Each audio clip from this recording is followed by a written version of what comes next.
Hello again. It's been seconds since the last game. I've joined in, and we're already off to a start. Stuffed on the goal line already. It's second down. We're only a few minutes into the game, so not too much of a delay. We've had the late stuff of Vienna. The Dragons versus the Mercenaries. Mercenaries looking clean, I must say. Looking good. I do like those helmets. I was a little bit on the fence, but they do look good. They do look real good. Let me make sure everything is working on my end. I think we're all right.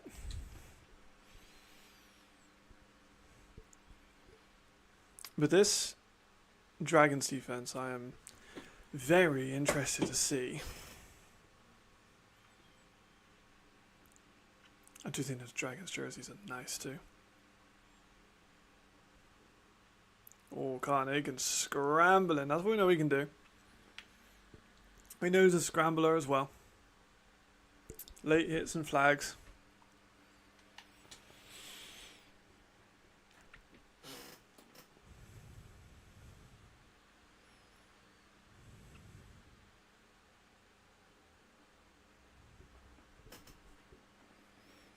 But he's down for a minute. Hopefully he's okay.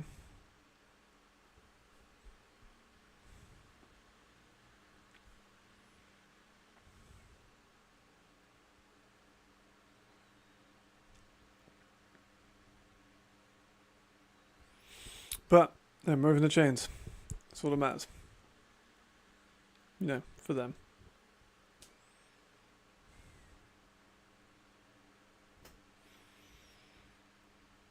Do love the black dot visors. Big Matt Sap before you join. Awesome. Player I played with.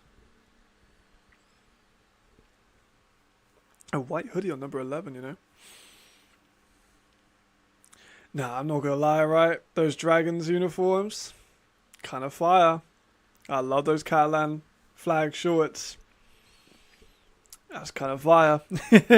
That might be my, you know what? That might be my favorite jersey in the entire league.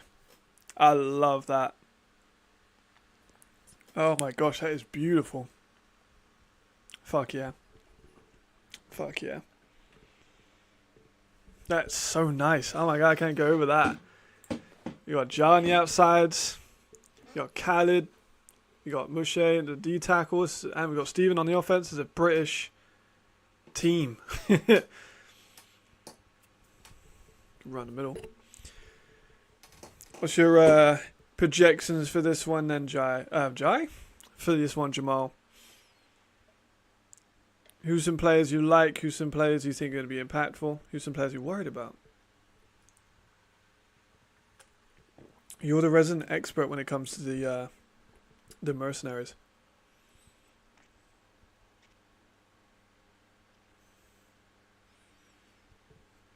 When Milan go live as well, I will have that as a dual screen.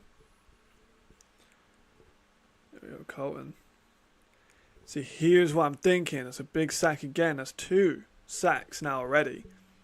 You mentioned the offensive line got ripped to shreds by the involvement of Madrid.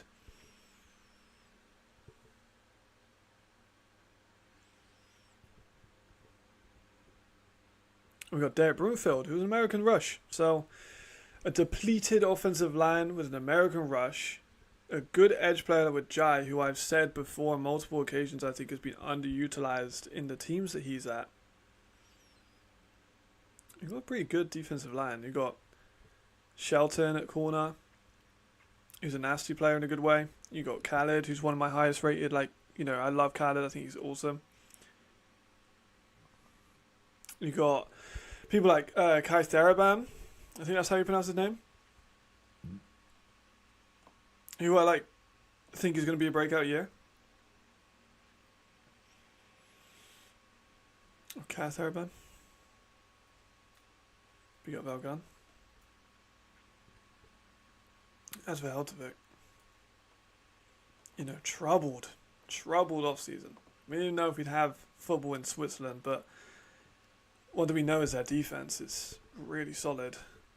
There's Levi Lewis. We have all waited a while to see Levi Lewis. the lefty.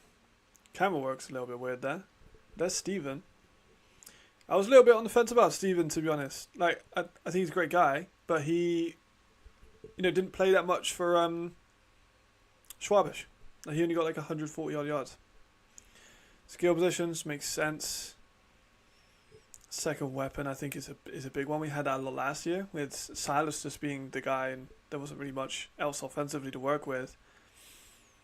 Is Levi again. And DB Nazir, love how he plays already. We'll see. Yeah, I want to see what Levi's about too. I really do. Ken Hike, I've been big fan of.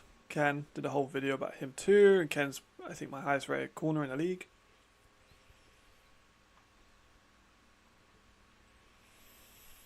Steven looks big though. Steven wasn't that big when I knew him. Still was a big dude, but he wasn't that big. He looks thick.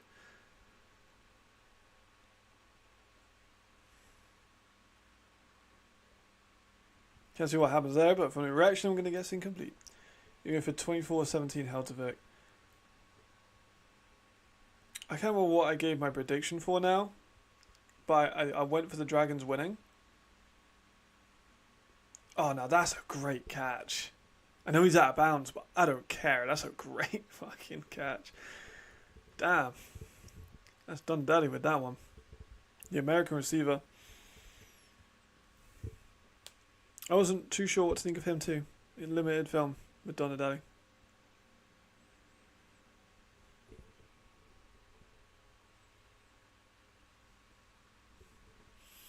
Yeah. Stunted. First drive. Very rugby-esque pun that was. Damn. But a good one at that. He hurdles his own player into... Oh, ball's out. Oh my gosh. Oh my gosh. I ended alright, but that could have been a disaster. That was alright. Oh, that's Chivaro. Oh my gosh. I didn't even recognize him.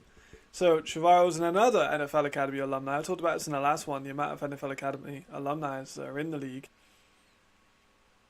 And Chiv is one of them. Netherlands player, seriously, another Defensive Rookie of the Year candidate. I'll say it now so people can hear it in the back, and I'll say it a little bit louder. Chuvaro is a defensive player of the defensive rookie, not quite defensive player of the year. I like Chuvaro, but a defensive Rookie of the Year contender in Chuvaro. Played for Daniel Dragons, in case people didn't know. Here's this offense again. He looks fast. Nice. Yeah, he could be a dude. If he's making catches like that pretty often, he definitely could be a dude. No doubt.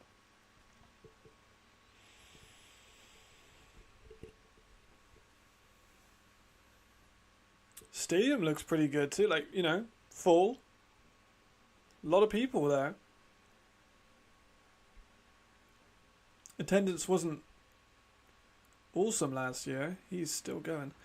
Attendance wasn't fantastic last year, but looking better. Looking a lot better. That's Cesar Brigani as well, another player that has been on that Dragons team for a while.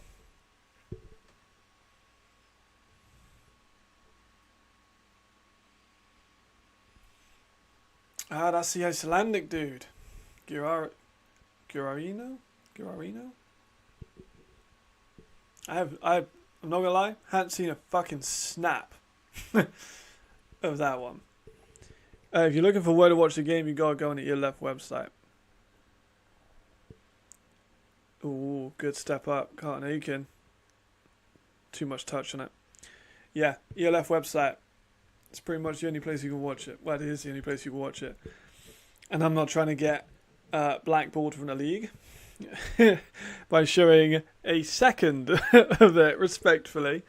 I don't want to get copyright infringement all over my channel and everything like that. But yeah, you gotta watch Game Pass. Just wait, it's a European ball.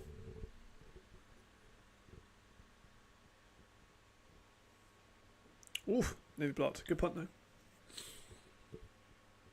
Who's returning this? That's it. Donadelli maybe done a bit too much. Slung down. Bit, cancelling each other out at the moment. I said this would be a close one. Does seem to be lining up like that. I think he did a little bit too much there.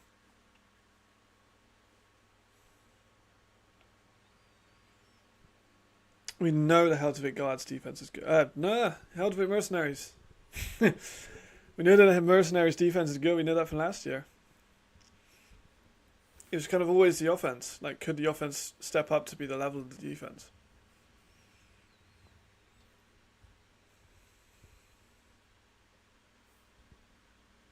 There's the safeties as well. The safeties was they needed to improve on. There's Levi taking a shot. Oh, he looks good though, right? That's a hell of a catch.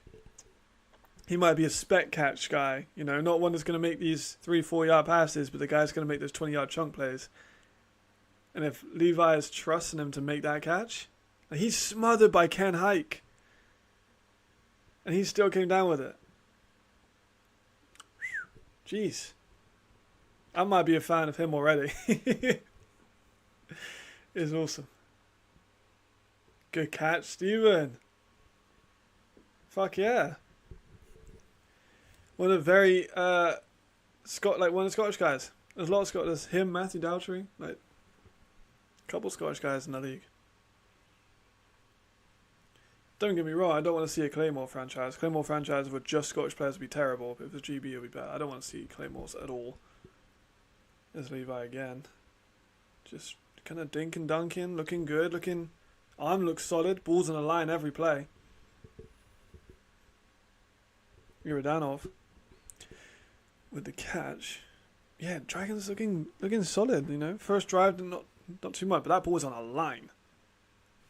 That's what you get when you get a guy who's an NFL practice squad to join your team.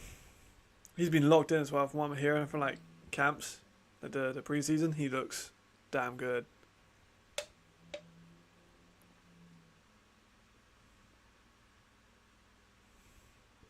Flags. Not much going on with that one. Don't want to stall out now though. I've had such a good drive up to this point, it would be a shame for them to stall out.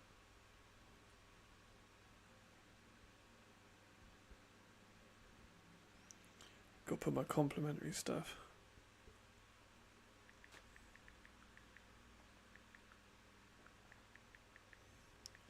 Just so people know I'm live.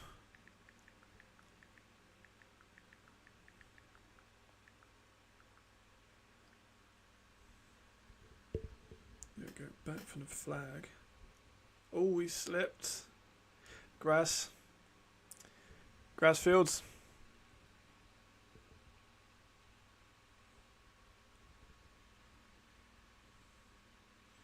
Is he the only lefty this year? I feel like he might be the only lefty this year.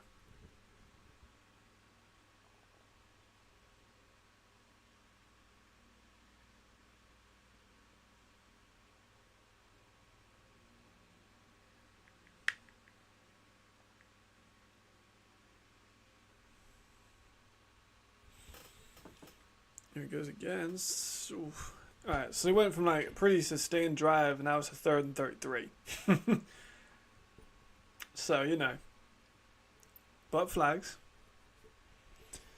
This one is kind of a rivalry game. I think this could be quite a fun rivalry. Is that a late hit? I don't think that's a late hit. It's a hard hit. I don't think I'd call that a late hit.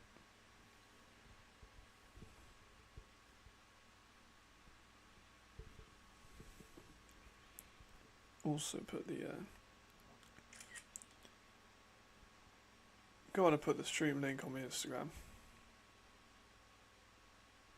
Oh, they're moving out forwards.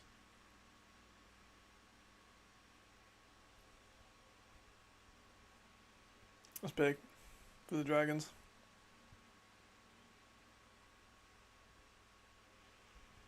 There we go. Happy days.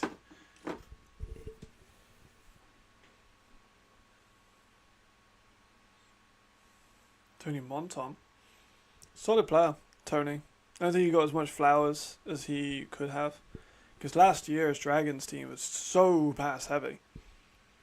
Like, so bad. They had, like, the worst rushing in the league because they were just so pass heavy. And their offensive line was good at pass protection. But, of course, they lost a lot of that to Madrid and to other year-left franchises. Is Levi again.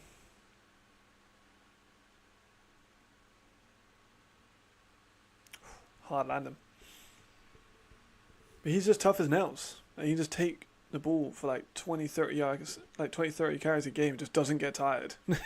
So Tony Monton is certainly like a reliable running back.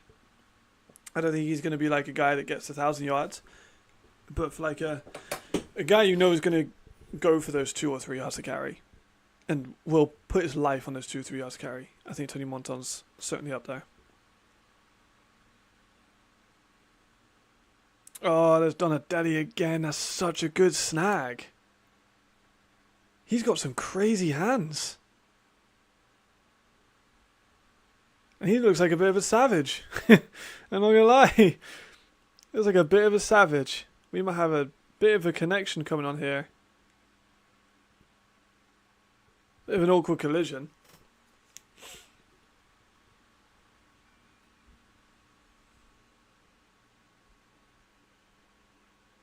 He's looking for him again. Yeah, there he goes. Spins out of it a little bit, gets a yard or two. Not much, but building that connection up. Danny might have some huge games this year.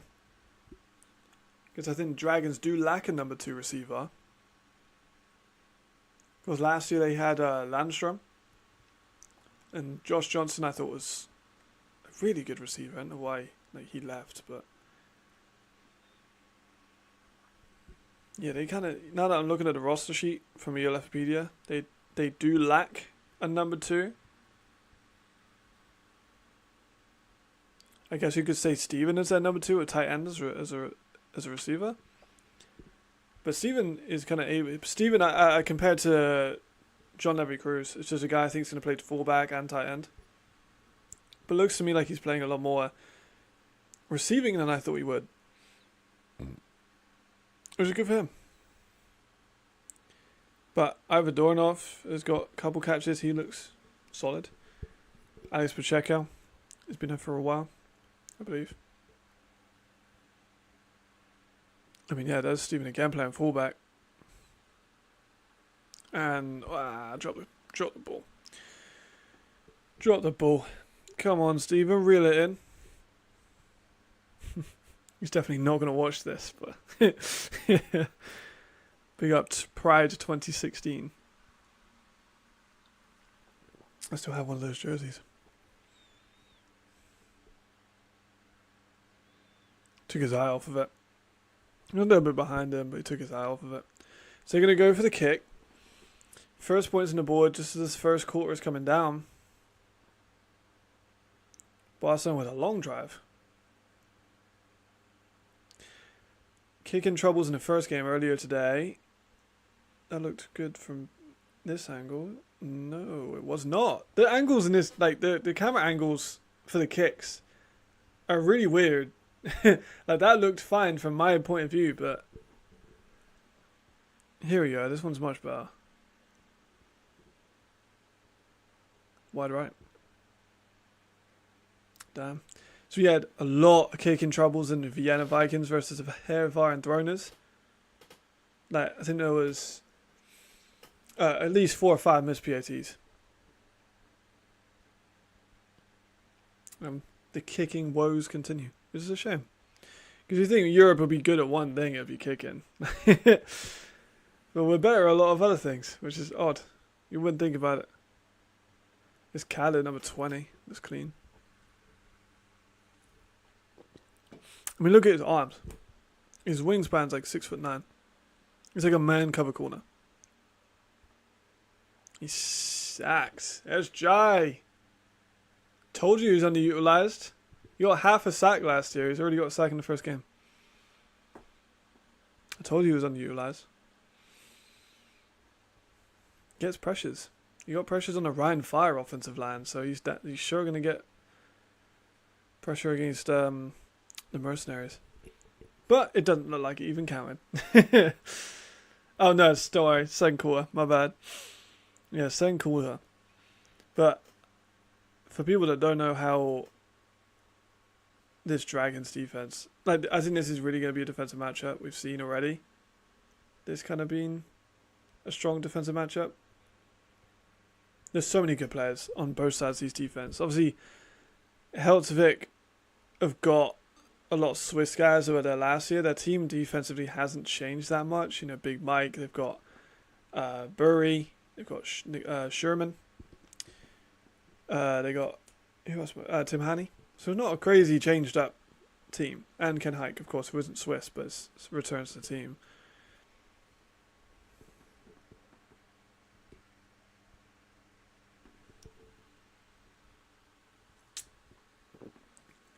And then the Milan game kicks off in about 25 minutes.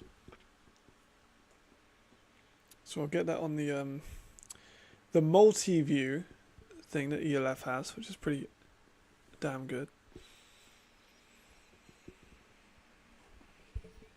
You can watch 2 games simultaneously. But I do want to see this Mercenaries team kind of get started. Saw a little bit from it, but it's a lot of collapsed pockets for Carlton Aiken, which was kind of something we thought would happen.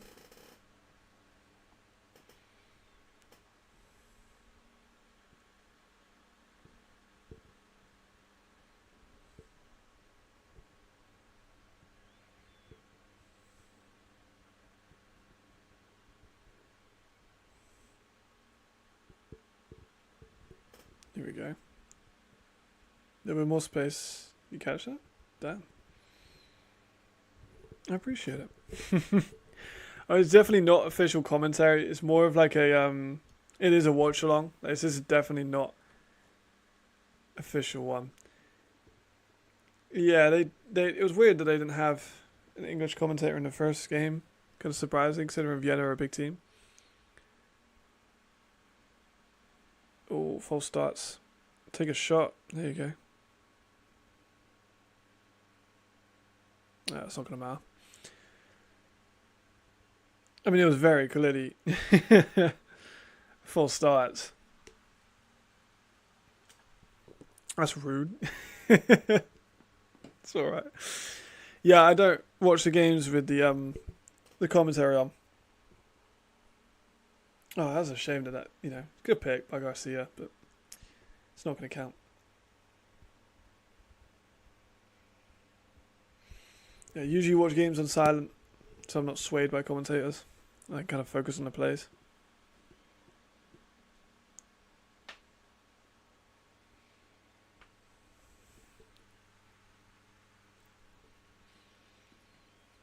A lot of running so far as well from Mercenaries. Kind of expected that.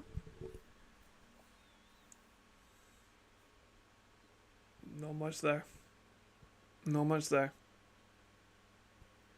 Yeah, I mentioned that earlier, that the stadium looks a lot more full, right, than last season. Like, even at the start of last season, I don't think they had this many people.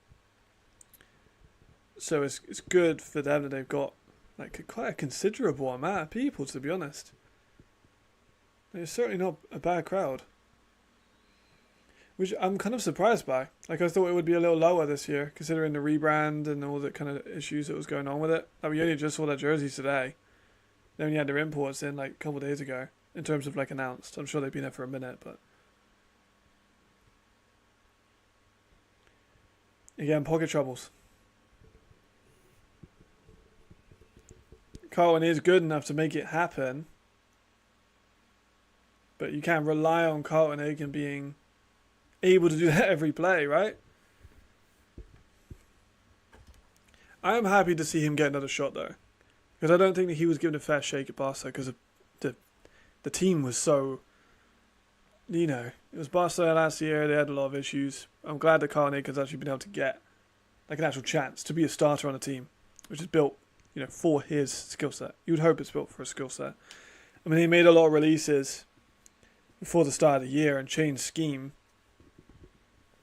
So you would hope they've got Carlton in mind.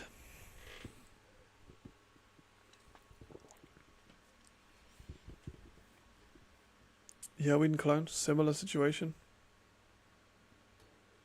I do think the Carlton's better than Weed though.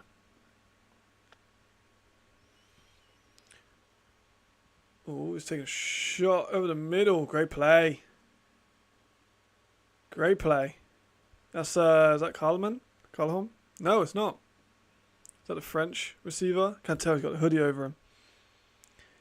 Yeah, they did. They did. Kicking was awful all game. Goes for Canoodle. Yes, I think everyone could go for Canoodle. To be fair, Canoodle's excellent.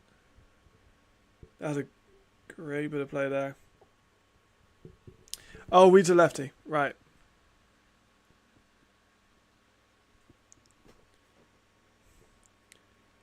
Screen it wide. Too high.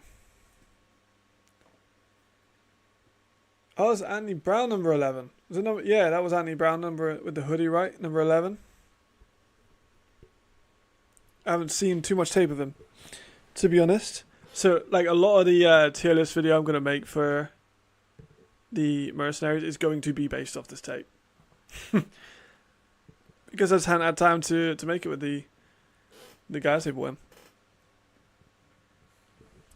Especially, like, the running back and the receivers. Like, I've seen Coleman before, but I haven't seen Brown. I haven't seen the French receiver they brought in. I can't pronounce the name.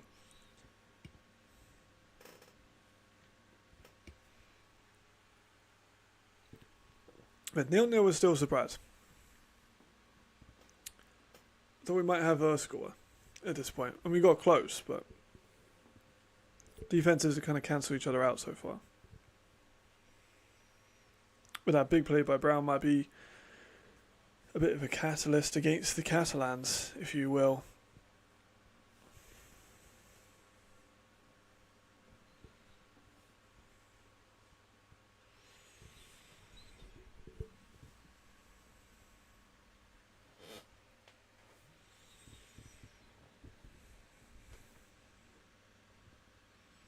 Okay.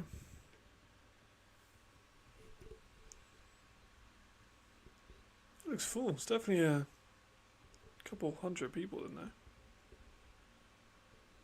Carnahan again. Collapse pocket again. He is eventually sacked. Big time. Big time. Lots of sacks from both teams. Both offensive lines have been crumbling. Pressure inside. Mush, is that Mush in there? Nebrogani helps out. Probably gets himself half a sack. Throw down in 19. Big one. Some reason showing the refs. There we go.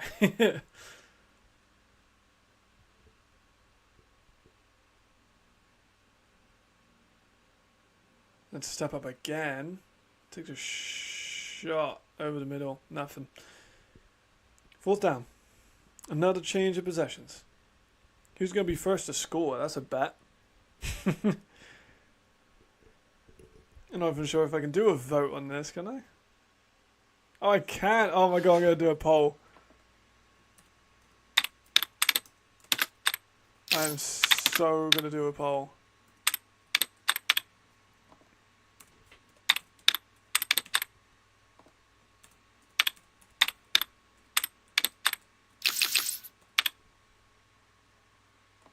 I'm doing that.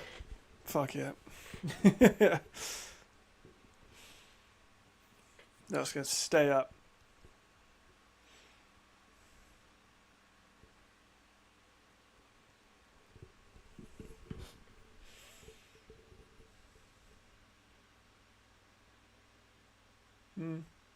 Battered. Oh, right to a punt. That's a harsh one. Punters are always going to make the most out of that, I think. They get touched, they're going to fall over. They're going to get first for that. If they get first for that, Barcelona might not be the right call.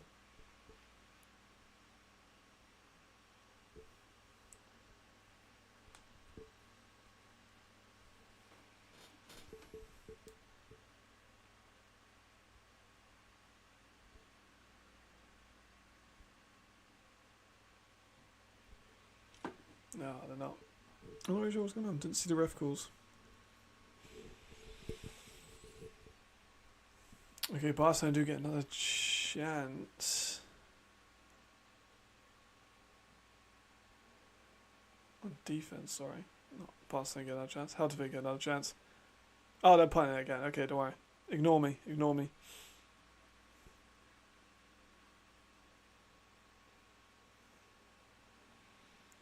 Ooh.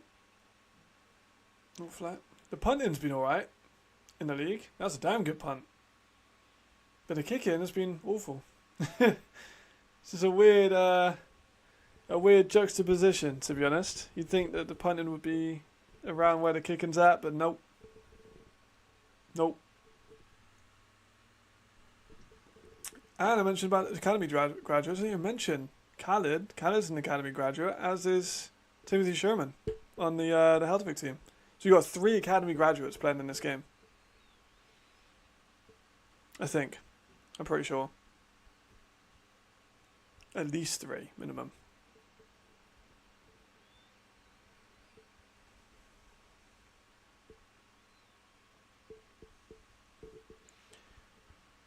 Run a lot. Monton fell for 5. I told you, if he can give his life for 1 more yard, he'd probably do it.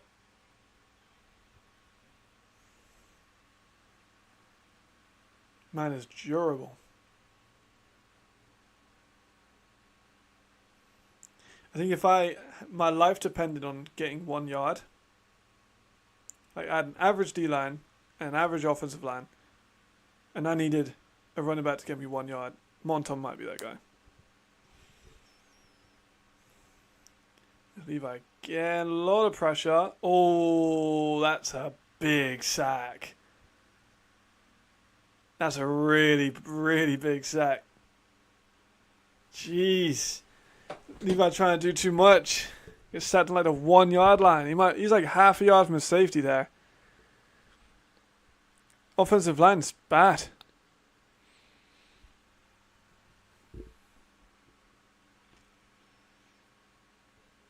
That's Pierre Mojo. Interior defensive lineman getting sacked. You know, if interior defensive line gets sacked, you know, kind of. We nearly had a safety then, so that would have been kind of a.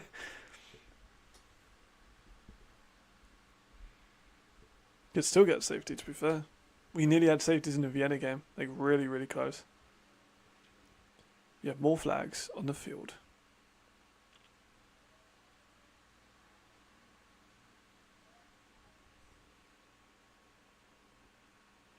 So I have to wait.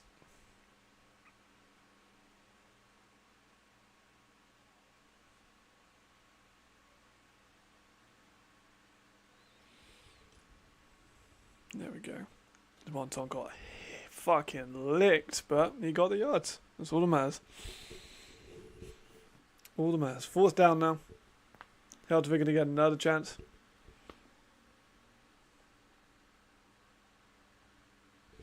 Who the hell was that for? I'm pretty unfamiliar with the Helvetic roster, to be completely honest. Oh, that's Nazir. That makes sense.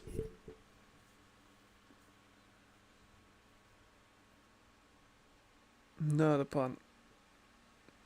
Nearly thought he was going to fake that for a second.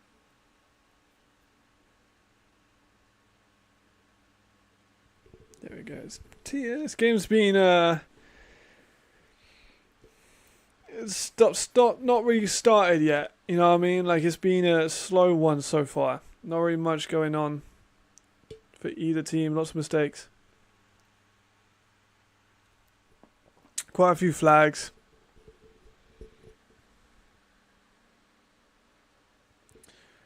Kind of stagnated both of them.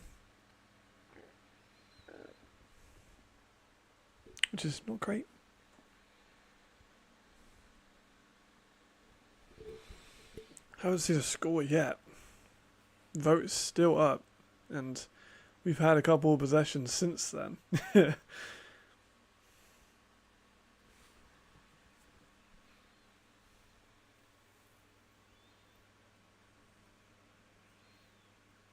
Another run with Carlton. So I'm always a little bit careful with stuff like read options, because when your offense is built around Cartman being a running quarterback, you know, you got to manage that. Obviously, I'm not a coach, but I think that's probably would be something they're going to have to keep very close eyes on, because he's taking a lot of damage just from his runs and from sacks. But that's what you get, right? When you do run with him, you get stuff like that, where you get big gains.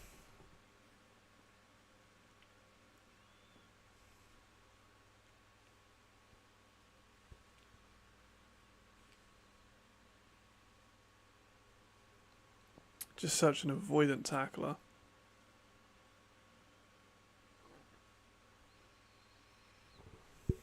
We'll see more of those over the middle passes. We saw it with Anthony Brown. Able to connect with him a little earlier. Exactly like that. Exactly like that. Over the middle passes. Seem to be working well. Safeties can't come down quick enough. Linebackers aren't as mobile. He's able to stay in the pocket real nice then too, because he had Brumfield coming for him. It's difficult for either offense to get started when both their offensive lines just haven't really been it.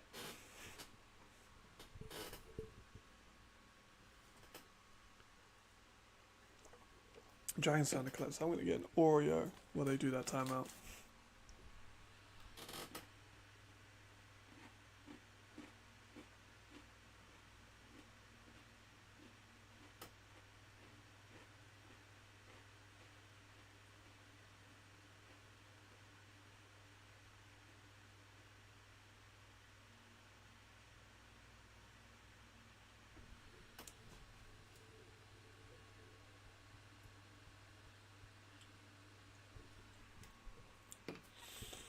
Here we go. I mean, the vote is 50-50. I'm obviously favouring Helvetic, considering the situation. But I wouldn't be surprised to see a defensive score at some point either. Like, we'd be real close to a defensive score. So I wouldn't be surprised to see that. These defenses are a lot better than these offenses. Dominic Shelton as well is a player that can get those turnovers. Number 2. He's able to scramble out again, but takes another big hit. You gotta be careful. These are big hits. A little after hours stuff going on there as well. And you gotta be careful, man. Can't make him make that steal. You know what I mean? Like, you need to preserve him a little bit. Like, I know he had to run there, of course. Not saying that, but like slide in and just maybe take an outside route, like outside running lanes more than inside running lanes. Fair enough.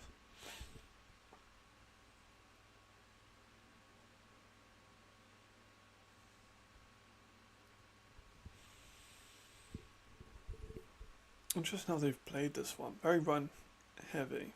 Not using Anthony Brown maybe as much as I would have thought. Scanning it though. There we go. There we go. Touchdown Helvetic. The first Mercenaries score. And it was Anthony Brown. I've been doing that like all day. Just I think they should probably use him more. And then they have done that exact same thing. That's his first touchdown in the league. Congratulations to him. Carl Nakin gets a touchdown on his former team. So I'm sure he feels good about that. You know, not saying there's a malice there, but I'm sure it. He said it was circled in his calendar, I'm pretty sure. But yeah, those linebackers I think can hang with the speed of the receivers. I think going forward, we're going to see a lot more Helvetic used in the middle of the field. We saw Anthony Brown get a big play earlier. We saw a big play on this drive over the middle. And I think like they're going to be able to use that.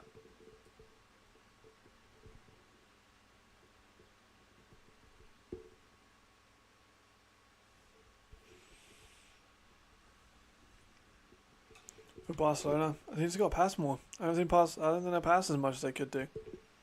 Like we've seen them running all right, and Monton has been able to get a decent amount of movement, but we've seen Donatelli like lighting people up with his catches, and they haven't really thrown in the ball as much as I thought they would do. So we'll see more Donatelli from the Dragons.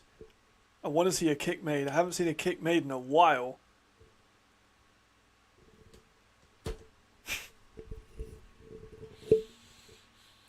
And I'm still going to have to wait. I'm still going to have to wait. I'm not allowed to see kicks. Not allowed to. Like, kicking is usually the part where, you know, you get a drink or you go to the toilet or whatever, because kicks are not that like crazy. But in the ELF today, you kind of need to be watching the kicks because any fucking thing can happen. That's just another missed one. I'm not sure how many we missed, but I know we had a discussion this point last year with missed kicks. It's been a big problem. 6-0. Anti-fucking Brown. Middle of the field. Yeah, man. That's what I'm saying. They need to use the middle of the field. He had that big catch on the first one. On the first drive? Well, no, not first drive, but a couple drives ago, he had that big catch over the middle. We saw a big catch in the middle in that drive. That wasn't from him. Someone else, I can't remember. Oh, Dominic Lecce isn't suited up for this game. Neither is Kev Fortes. Damn. Wait, no, he's at Madrid. What am I talking about? I thought I saw him then. For a second, my mom was playing tricks on me. It's Donatelli. We saw him make some snags earlier. Some great catches. Definitely some contenders for some receiver battles out there. He might have moved up a few rankings on my boards. The Milan game starts in like 15 minutes. And I think that's going to be a really good game. Milan versus the Raiders.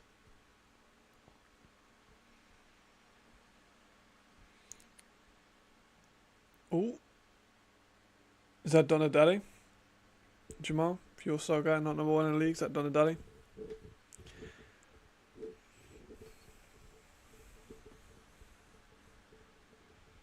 There are a few number ones though.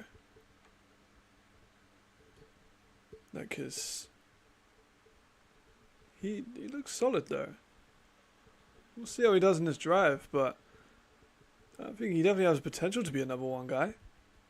I mean, he made those 2 great catches. I would like to see maybe him make a few plays in different positions of the field.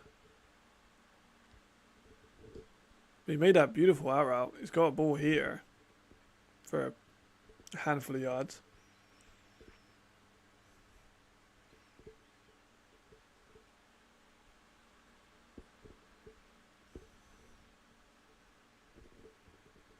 Now we can see him be used like a Jarvis. He's a different type of receiver to Jarvis. He's a lot longer, a lot lengthier.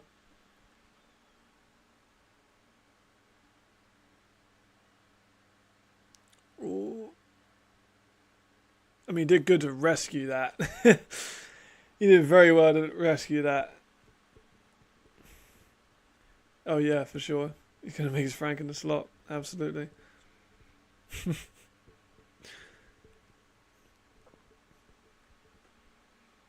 Yeah, it kind of reminds me of who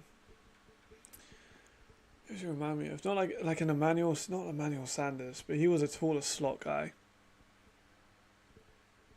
But he's got the speed. The 3rd and 5 here. Just not able to get much. Sack issues. Still, like we've seen a lot of sacks in this game from both sides. A lot of, like 2 mobile quarterbacks having to do a lot of work. I mean, he's kind of slipped there. We saw a slip as well from Carton earlier. I guess just, you know, they're being forced to make these plays. It's a big play to make.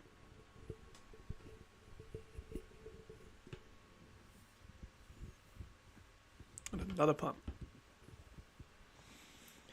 A lot of puns. A lot of puns. One score.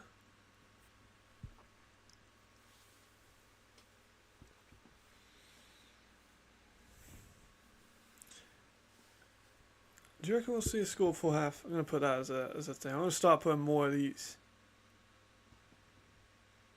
I like these questions.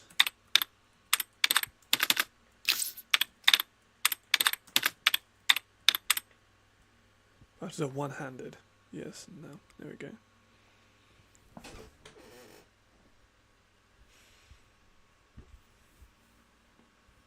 You're 4.5 minutes. With two teams that have been gun shy.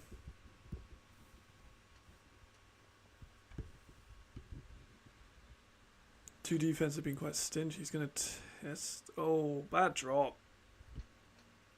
Bad drop. Anti-fucking Brown, bro. Need to reel those in. I'm not gonna lie, that's a must catch.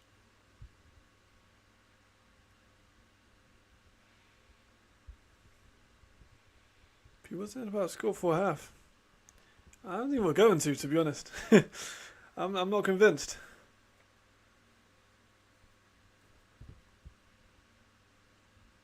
I can't does a calm. He's allowed good play. Real good play. Nice bit of chunk yardage there. Andy Brown again. Is that Andy Brown? Yep. He looks real solid over the middle. Carlton looks poised when he's allowed that time in the pocket. It's just he hasn't been allowed that much time in the pocket, but that's a dart. Did well to avoid two dragons. Stepped inside, got a couple more yards. Great play.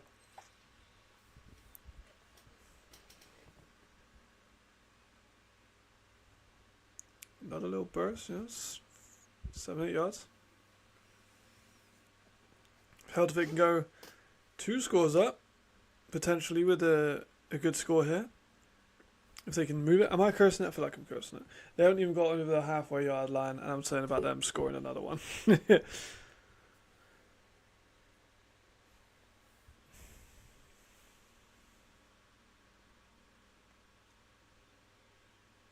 They haven't got a lot to sort out. Who you picking in the Tirol and Milano game, Jamal? Because I think that one's going to be close. But the intrigue of it, I think, is diminished from where I was at the start of the week. You just watch Carlton on this. Oof, more drops. So, like, I was really excited to see Tommy Wilson. Really excited to see Tommy Wilson. And then, of course, he's gone to Potsdam. So we're not going to see him in ELF this season. So that's kind of like, not soured my excitement for the game, but man, I really wanted to see that game with him in it. Because I think he really could have given the Raiders troubles. Because the Raiders are not fast on defense. Raiders, it's a good shout. It makes sense, right? They probably do have more talent on the team. Wouldn't be surprised if Raiders and Sea Devils could lose. Yeah, I was saying on the last stream, I don't know why the hell people were sleeping on Prague so much. People have Prague as like the 17th ranked team in the league. No. Prague is not the 17th ranked team in the league. Prague have one of the best safeties. Prague have like decent check talent around, like dotted around the field, not just in one position. They have Lawrence is a good offensive lineman, I think. They have real nice check receivers.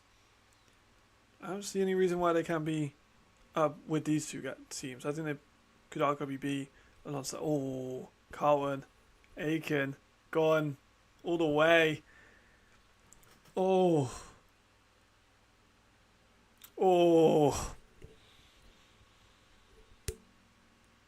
that was dirty. Jesus. Oh my goodness. You're a bad man. That's a bad man right there. Somewhere Jamal is screaming. What a play. Shit, that's a good run. That's a long run. A designed run too, just call back draw. Just got too much speed. Like, he's faster than everyone in that field. And then a beautiful inside move. Wow. That's the longest touchdown of the day, right? I don't think there was a touchdown longer in the first game. Jeez. Helvetic kind of pulling away, you know? They're going to have to go for a 2-pointer. Because I'm not trusting kicking after what I've seen today. I'm not trusting kicking one bit. I need to see them go for 2.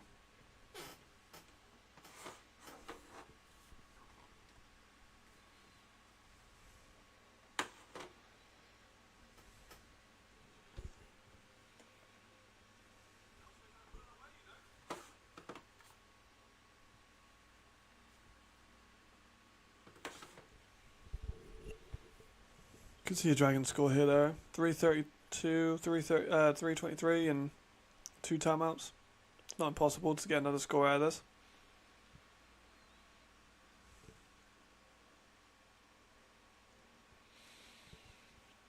But this is huge for Helvetic. I think they really needed this. After like the problems of this off-season, to get a win against, firstly, a division rival. Secondly, a team that is like very comparable in their situations. Of like, this is a rebuild year. And they're not going for championships. This is a rebuild year. And also, from like a financial standpoint. Because good fans, like they're pulled up. Game looks pretty good in terms of attendance. For them to win, it's going to draw in more guys to come and see the game. Donadali. Big return. About 50 odd yards. And all of a sudden, the Dragon's back in it. Oh, I want to see some more decals in the Dragon's helmet, man. I love the green, but I'd like to see some kind of decal. 3 minutes, 13 seconds left of the half. I don't think the Milan game is live yet. I'll try and see if it's available on multi-view.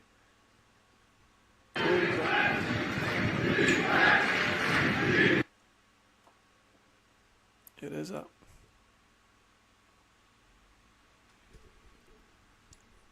I'm gonna lie, I love multi-view. Multi-view is really good.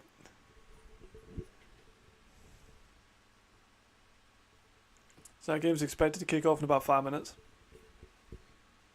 We should line up nice for the halftime part.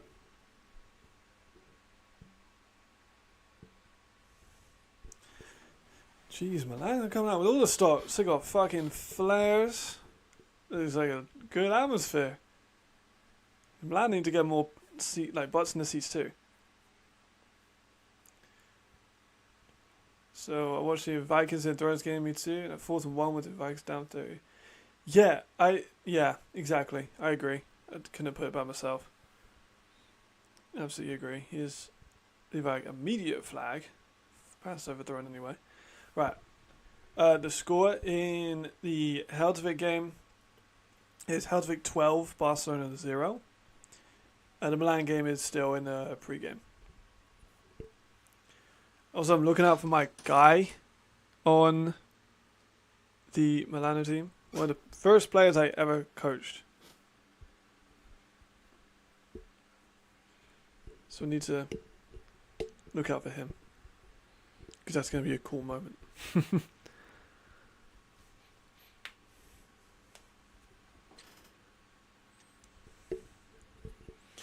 There he is. That's all then. That's fucking cool.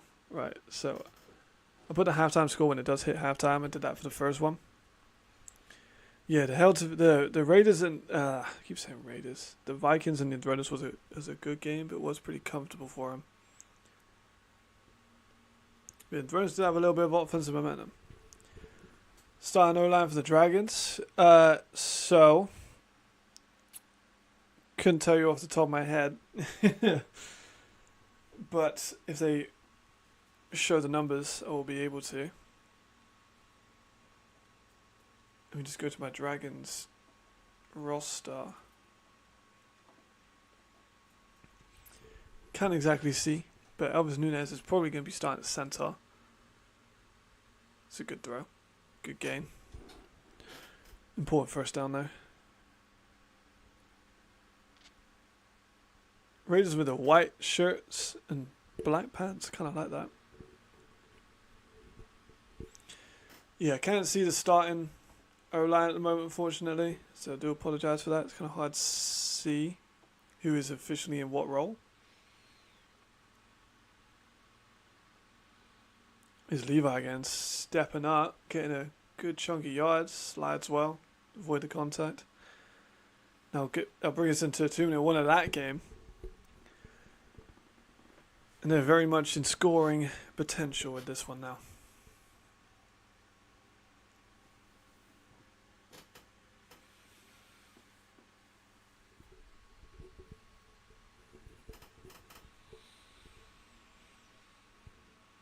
Zach Blair is almost an X factor in Milan too. Like, that man gets so many tackles, and the more I've kind of like watched Bronkenhurst, the more I've warmed to him. The Vikings and Thrones do look like they both have solid quarterbacks, running game and solid receivers. The Thrones need to work on. Yes, they do. Like the Enthroners, 3rd down and 4th down defense needs a lot of work. Agreed. Jack Mangold did look good. I had concerns. The fumbles on the snaps as well was a problem. They had 3 fumbles. One of which realistically was a great defensive play, but they had 2 just off the snap. So that's a problem. Receiver wise, Roby is the clear number 1. They need to figure out how to get Roby in space. Just use him as much as they can. Vikings, they run, and the Enthroners need to stop the run too. Vikings, Ben Holmes obviously picked 6. Some of his balls are going to behind the receivers. We need to sharpen that up. And just avoiding some of these big plays over the middle. Robitaille got over the top a couple times. And they need to limit that.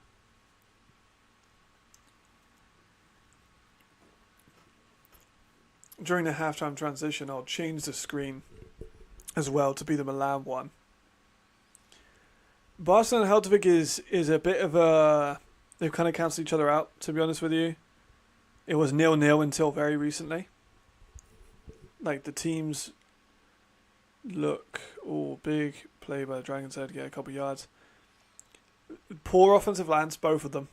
Levi, Lewis, and Carl Nakin are both scrambling for their lives. But Carlton's had the better of it. Carlton got a massive long touchdown for like 50, 60 yards. I think it was the longest touchdown of the game. It's just... solid defenses have been quite stingy. Although we are in the red zone now, where the Dragons are in the red zone. I've just thrown a quick out to McCluskey, the tight end, who's got a good little gain out of it. It's just poor offensive lines and pretty stout defenses. It's been the story of it. And Helvetic got that long run. And then a pretty good drive with some chunk plays earlier. But it's pretty recent. They're coming down to timeout now. Milan are doing a pre-game stuff. So, nothing too crazy. Milan, I think, are announcing a Hall of Famer, which is pretty cool.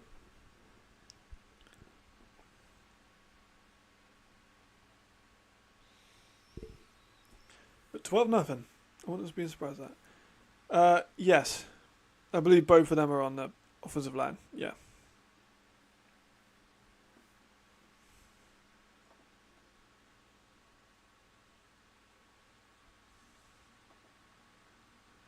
I mean, Murillo and Middleton are the same person, though. But I believe that Murillo is starting. I'm trying to zoom in, but they keep cutting away every time I look at the offensive line. The camera angle is not easy to see the jerseys, but I'm pretty positive that he's in there. Taking a shot. It's Donadelli. There we go. Is that a touchdown? No, just a little bit over. Wait, was it? I can't tell. I'm assuming it went a little bit over. So look at a replay. Just too much touch on it. He burned everyone. Oh, it kind of went through his hands. So Nunes, Murillo, Middleton, Ariza. Yeah. So it's Nunes definitely at Santos, 64 guard, which is... Oh, Nunes looks like he's been at guard. Which is interesting. And then they got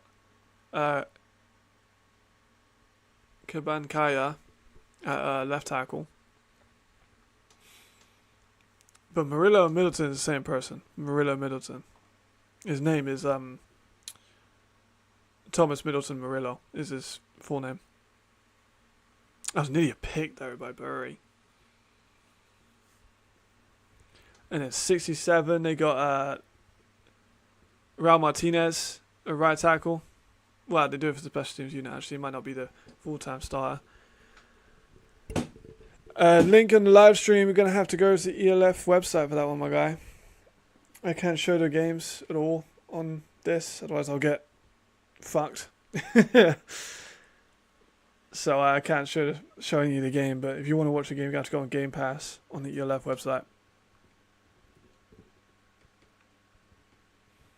Which is just the way it is, I'm afraid.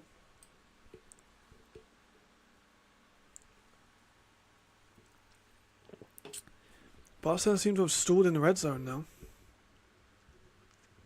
An incomplete pass straight through the hands of Donadelli. Bury nearly with a pick.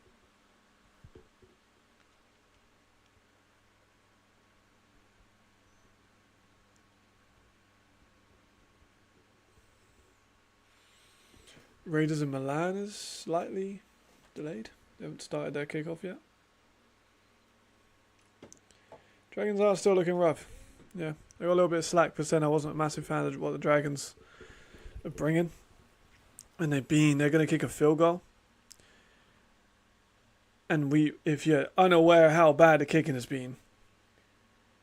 Oh yeah, there we go. So I'm not using, I'm in England, so I can't use national TV programs, but the kick is up and good from Barcelona. So 3-12, which is a weird score. If you want to watch the Austrian TV, maybe get a VPN and put it on things. I'm watching on Game Pass. Yeah, Game Pass is nice. Game Pass, you also get a multi-screen view, which I like the multi-screen view. I can watch 2 games at once. That's just fucking badass.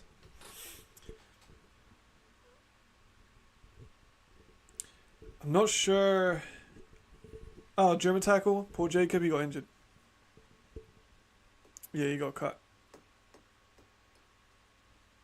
Also, the Milan game was officially kicked off. But not much of it.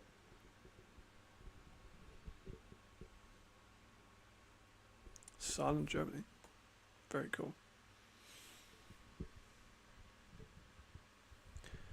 Oh, that's awesome. Yeah, I'm so looking forward to the Surge Ravens game. I think it's going to be such a good game. Like, such high quality European football. Like, all the games are on today are good. But like that game tomorrow. Surge versus Munich. That's going to be a real nice game. So Helvetic have got 1 minute 9 seconds to maybe do something out of it. Milano line up for their first drive. First time we're going to see Zach Bronkhurst. I'm actually fucking leaning forward in my chair for this one. Full start immediately. Oh, they got Grub in DN too. I forgot about that. It's a nice return by Helvetic too. But more flags. Flags have been a big thing today. Lots of flags. Lots of flags. Literally flags simultaneously in the 2 different games. Pads off 13,000. Yes, awesome. We got multiple. I know we've had every game, every season has had more 10,000 plus games. I think we're on track to really beat that record. Was that a fumble then? I feel like we just had a fumble in Milan. So the score in the Helvetic game is 12 Helvetic, 3 Barcelona. So we've just had a fumble in the Milan game, just a poor snap. That's the third one of them today in the league so far. We had 2 for the Throners, and now we've got 1 for Milan too. So 3 fucked snaps have led in turnovers. 2 of them led in turnovers. Helvetic game has 1 minute 1 second left.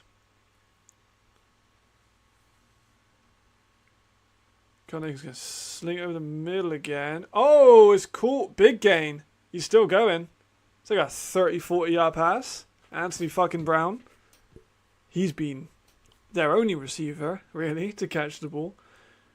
But if he keeps producing like that, over the middle stuff, Mask. Said it a few times. They keep going over the middle. They're going to be fine. Alright, here's DeAndre Fulford as well. He's going to give it to Bonatti. He's already...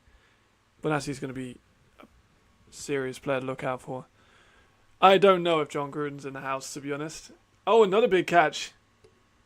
Mercenaries are moving the ball down the field. Anthony Brown again. He might be over 100 yards in the first half. 15 seconds or 14. They're still... Clock's still counting down. I think they've called a timeout.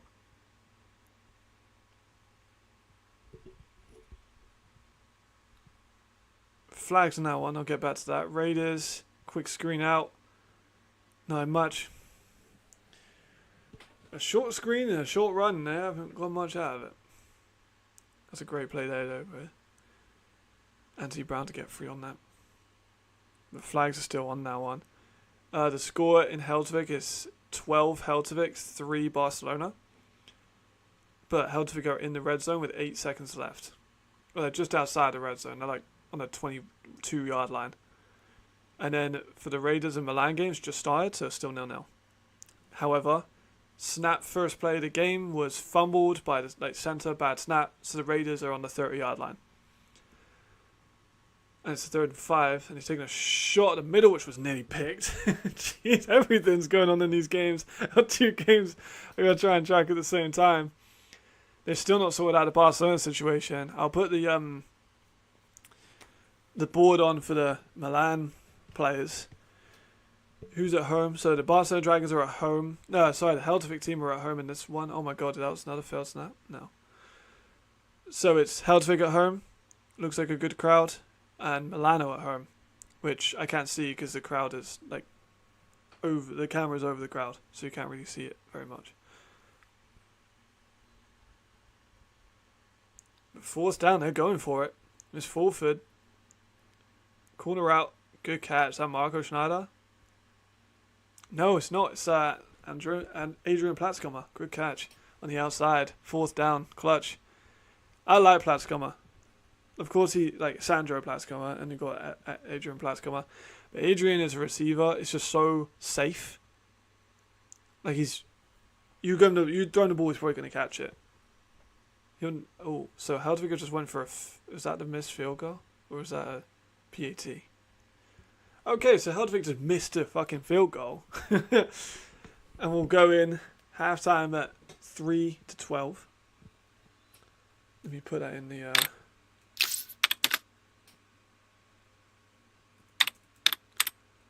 Well, Bonatti runs for another couple yards.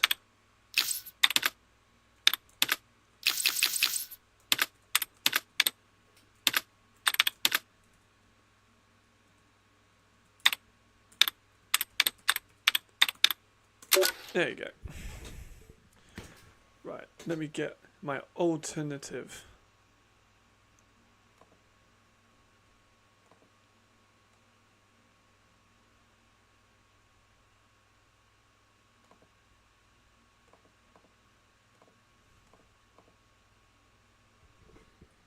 If it has worked.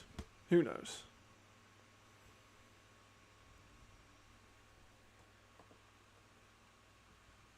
Oh! Don't look like he came down the ball there.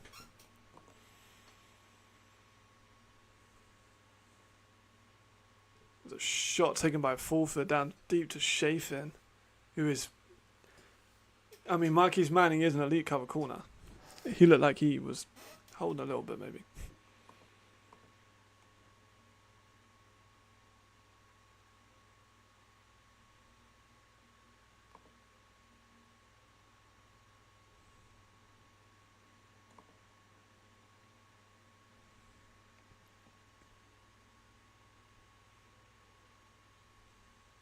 Forfeit again. Oh, short. Yep, he's in. Raiders up. Is that Chafin? Yes, it was.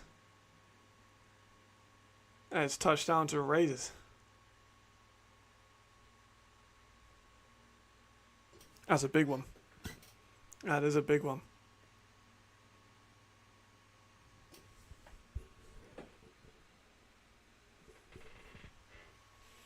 I'm not sure what's really going on with my camera thing here, but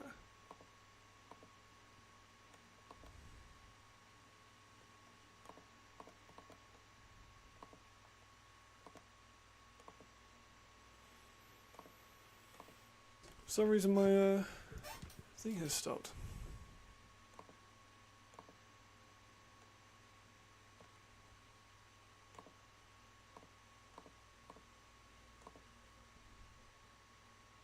Which is a shame.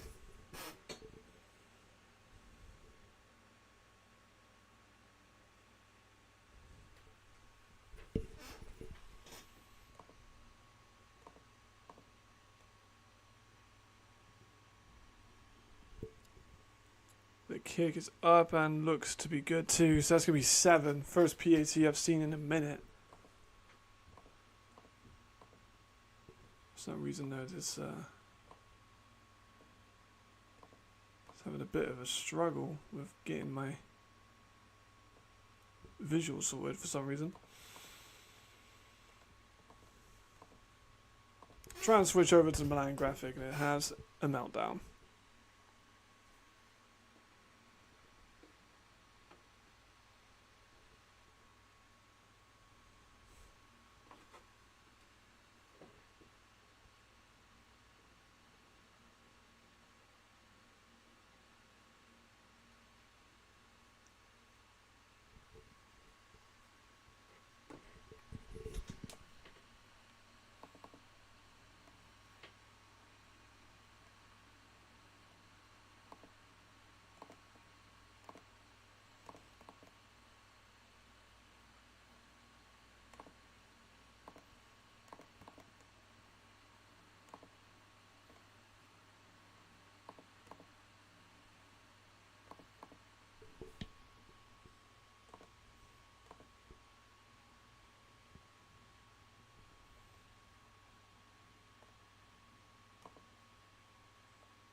For some reason that went down, but we also had the Milano Raiders thing now here. I don't know what was going down with that, but for some reason we had issues. We should be better now.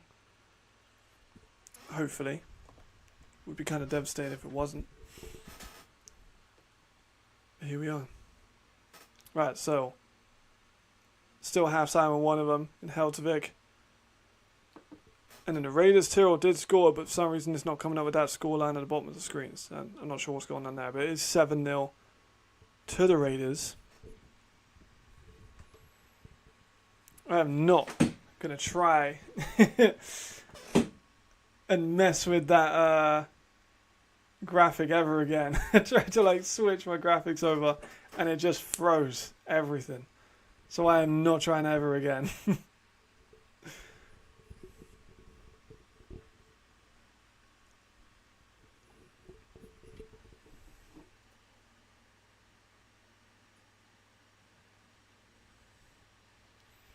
There we go. So scoreline's updated. It is officially now 7-0 to the Raiders.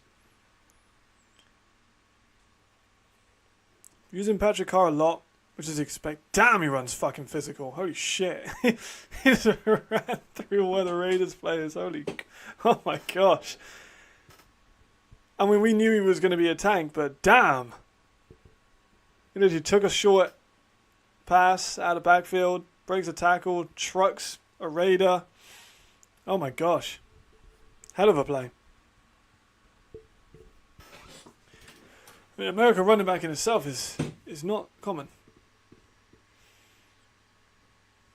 Broncos taking a shot. Deep, nothing. So we saw Flores Calderon obviously got a lot of deep shots from Zach last year. Bronkhurst, no. Zaradka, yes. So I'm going to say Luke is going to be... yeah, so they had Luke throwing a lot to Flores deep and just giving him a chance. I don't think Zach's going to be that type of quarterback. I've said before that like we might see a bit of a fall from Flores' numbers. He's still an elite receiver, don't get me wrong. But he got a lot of targets last year. I think those targets will be a bit more spread out. Especially with Patrick Carr coming in at running back. They haven't used him. They got Modest Pruda back in the background. Oh, Zach Bronkhurst with a nice run in the middle. Good 10 yards out of that. It's an extremely different offense, like entirety different offense to last year. Like last year was so heavily pass, like do or die by the deep ball. This year it seems very different. Patrick Carr is back in. It's 3rd and 4, but they're going to audible.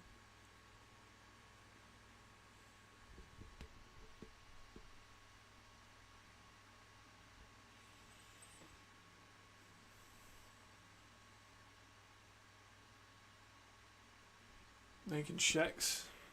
Changed to play a couple times. 3rd and 4 of those remains, and they've called a flag. That was a weird few minutes of non-action.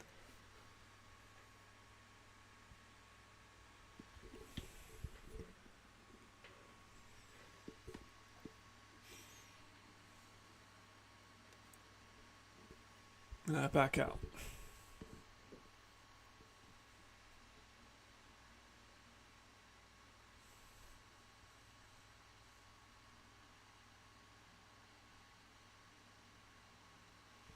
I do want to see Patrick Carr run the ball. He's had a few touches, but nothing that's really shown his ability so far. There's the offensive line trouble that we talked about. Zach gets the ball out.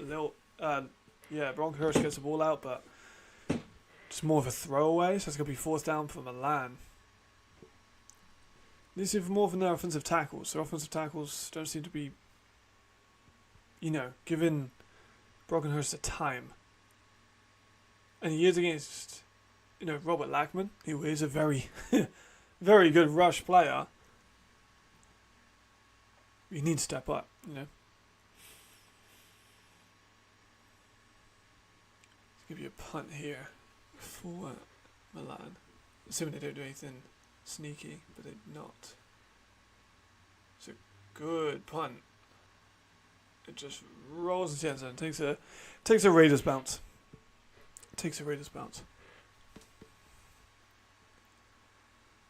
Raiders could go 2 up here. They got quite it was a lucky start. They got a lucky start by having a failed snap. I'm going to have an Oreo. And then of course, when you start at 30, a lot easier to get a ball in the end zone.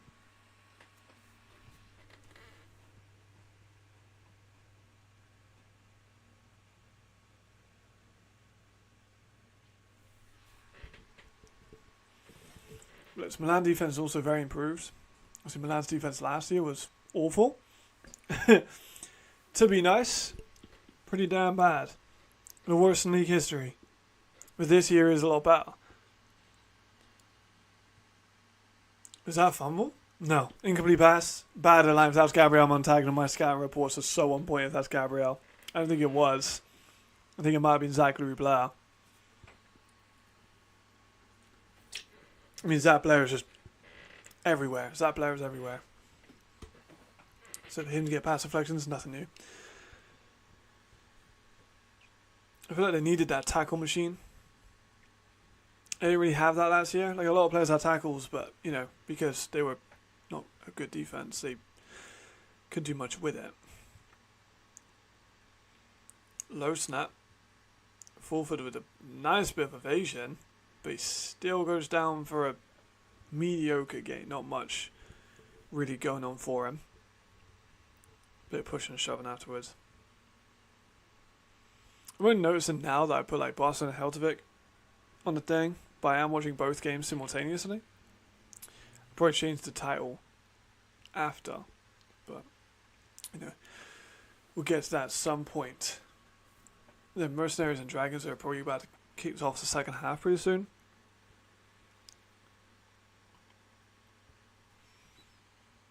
Which was a quick first half. Now that I'm thinking about it, very quick first half. A lot of running. That's why. So a lot of running. We saw a lot of sacks. Fulford's going to step out for this one. Take a dinking. Oh, bad drop. Chafin needs to catch those. Drag just down to the middle of the underneath the linebackers. Drops. Bad drop. Just need more focus on that one.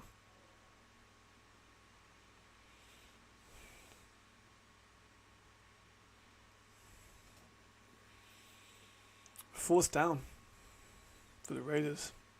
They're going to punt. Had a lot of punting on both sides. You know, the Raiders and Milan is only early in the game. But the Dragons and Mercenaries, we saw a lot of punting in that first half. Only those two late scores were very late. Oh, yeah. Like, so much is... Ooh, was that a block?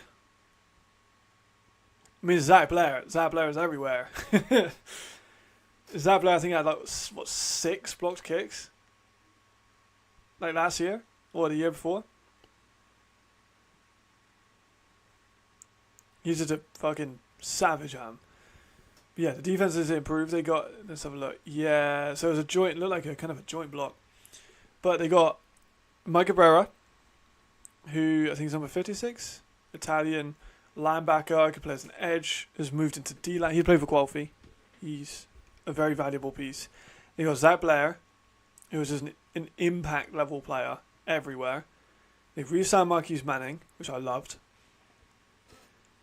And they've given the ball here to Carr, who's got nothing on the ground. But oh my god, I said that. He span out of like a whole pile and went for a good game. Kind of what you want to get with the American running backs. You need to do stuff like that. And the offensive line falls apart. Make moves like that. Yeah, he's got like a whole pile. Turns upfield, strips 3 tackles, spins out of it, gets off an offensive lineman, trucks past 2 of them. Yeah, that player's a savage. He really is. Carr is looking good. You see that first run where he trucked someone? Incredible. I had no doubt he was going to be a good player. I was just worried about the offensive line, but heavy box for Raiders. Pure man coverage looks. Could take a shot for shallow comeback, but nothing.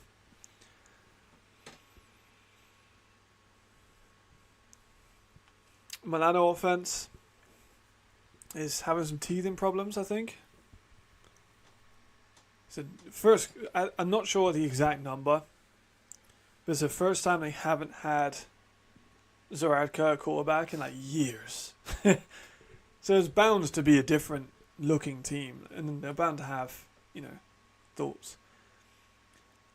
Chafin, he had a drop drag a second ago, which was quite bad. He's had a couple of drops already. He's getting open, he's just not getting a ball in. So the Mercenaries have just kicked off with the Dragons, second half. Oh man, missed sign there. So Mr. Raiders play. Looking at the kickoff. The big D tackle. What happened here? So Broghurst gets picked off by a D tackle on a screen. Holy shit. What a play. Oh my goodness. Stand near a rocking hill. Oh my god. Pick off and a D tackle. We've had 2 picks. Both of them have been crazy. Like not, in both of the games we saw him in the pick 6 from Rodillon and Enrique in the first one. Here come the Raiders again. So they had teething problems and they throw a pick. So Fulford stepping up. Fulford sacked. Ball comes out, but it's blown dead.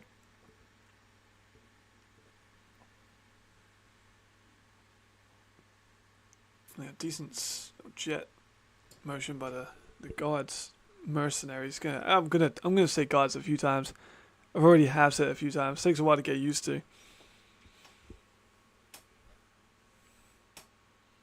Yeah, but Anthony Brown looks real good. He's been the heartbeat of the team so far. Honestly, Carlton Aiken's running ability is just excellent. You got Isaiah playing centre?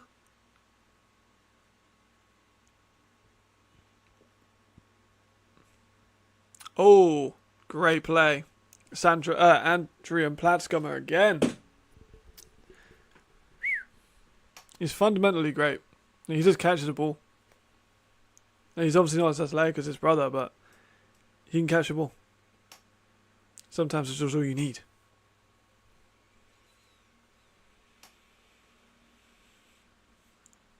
There's full foot again. Oh, that's just the replay. I was wondering why it was a little bit slower.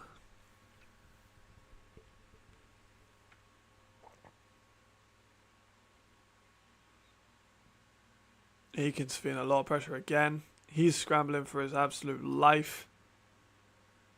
Manages to get a ball out, but oh my goodness. The protection. It's not been there for him.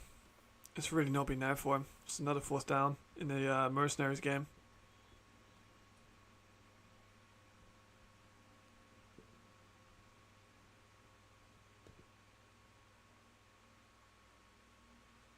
But Nazi, not much going on there. Raiders offense looking a bit stifled. I'm not really sure what to think of it at the moment. Marcio Taddeo with that stop. Fourth down in the Mercenaries game. That was nearly blocked. There's been a lot of nearly blocked in the first few games, but it is a great punt. Donatelli gets maybe a yard or two out of it, but not much. And third down in the Raiders Tirol.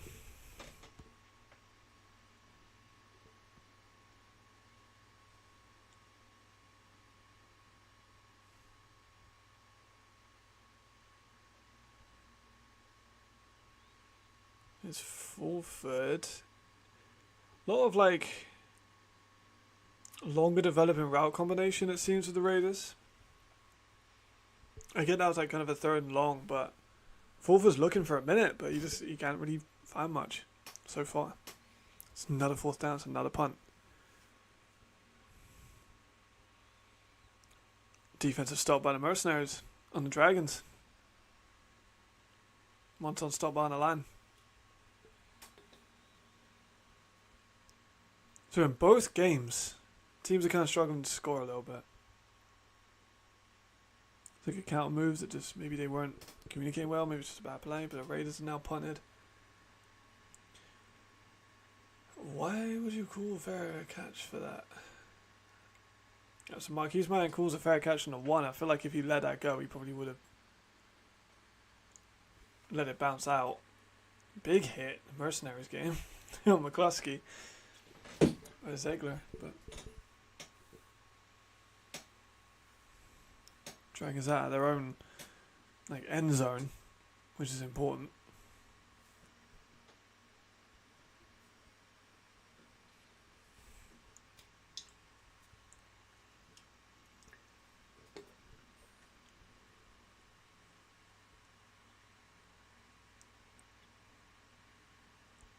Dragons again collapse no line. Levi have to run for his life.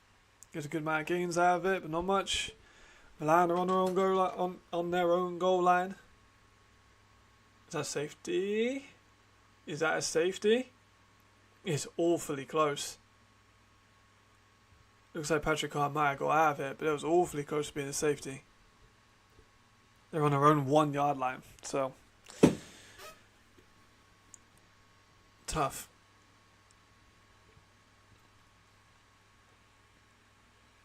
It's another punt for the Dragons. So Dragons are now punted, so this game is kind of started off where it left. Oh, but he touched it. Oh, he touched the ball. Ken Hike touched the ball. He shouldn't have touched that. And then Milan have snuck. trying to get some space, but Helvetic have just given up an easy turnover. Punt comes up. It's a wobbler, which is hard to handle. Hits the ground. It's rolling for a bit.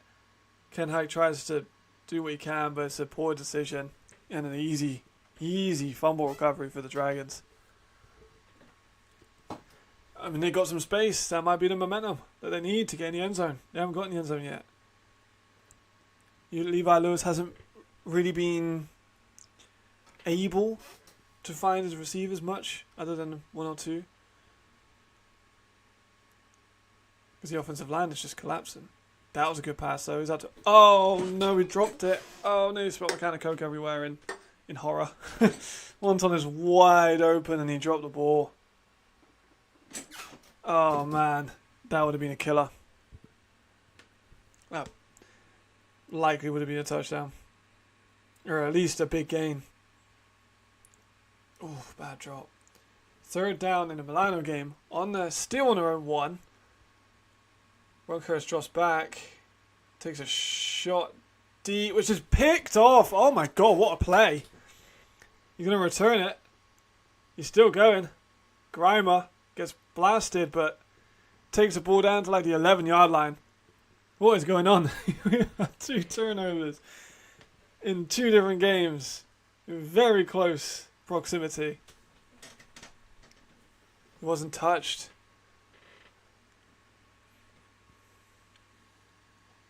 Third and 8 for the Dragons against the Mercenaries.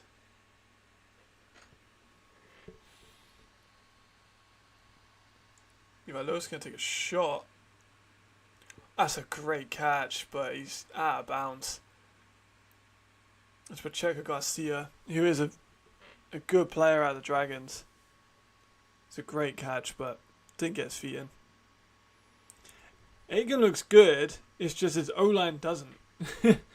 Aiken is finding Anthony Brown, which is super important, because Anthony Brown looks real nice. His legs work great, but his offensive line ain't giving him the time. When he has the time, he looks poised. He's just not being given the time. Fourth is going to take a shot and a cross. Oh, wait, I'm not sure what happened. It's incomplete. Oh, if I'm the Raiders, I'm pissed about that. It was like he might have came down with it, but he stayed down. Levi Lewis is, meanwhile, is on the run, but Chafin took some damage on that play. Looks like his arm might have hurt him. Marquise Manning is such an elite corner, man.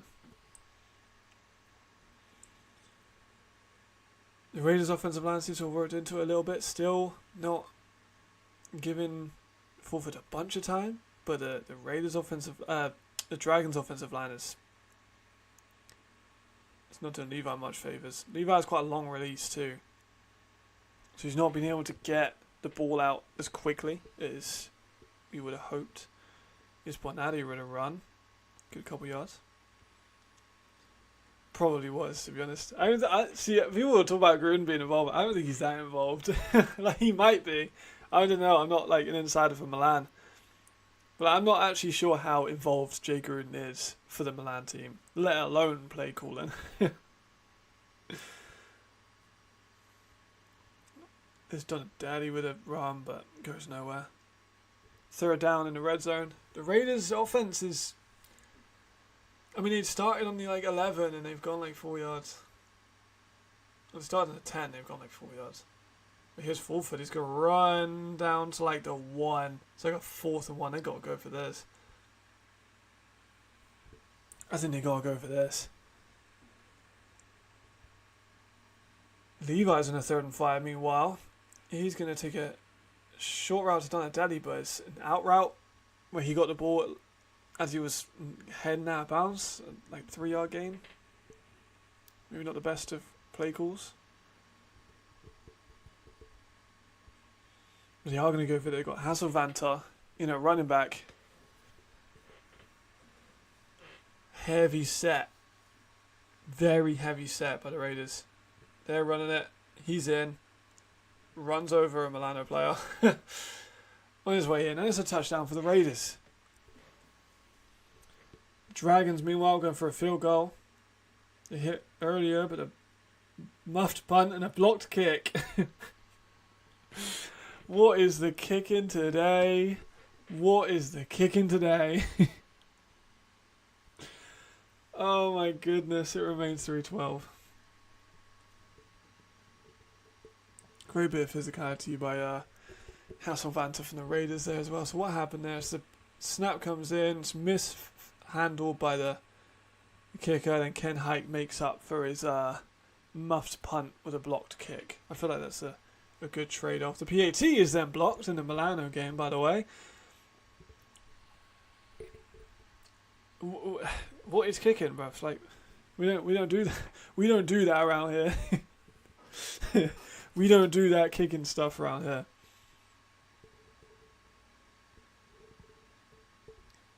Doesn't seem like anyone wants to kick the ball.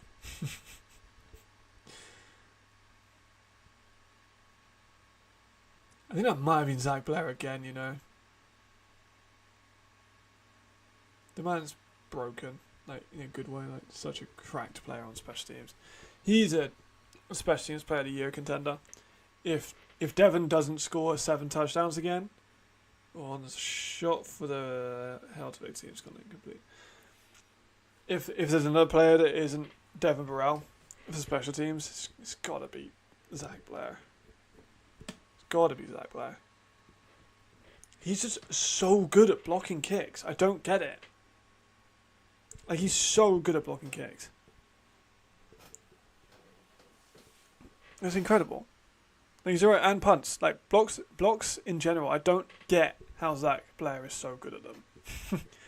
Whether it's timing, whether it's his explosiveness, I don't know, but he gets the fucking job done. There's now 12-3 in the Helvetic game. It's 13-0 in the Raiders Milan game. It's kind of all going on. We've had blocked kicks and blocked punts at the same time, which is never easy to track.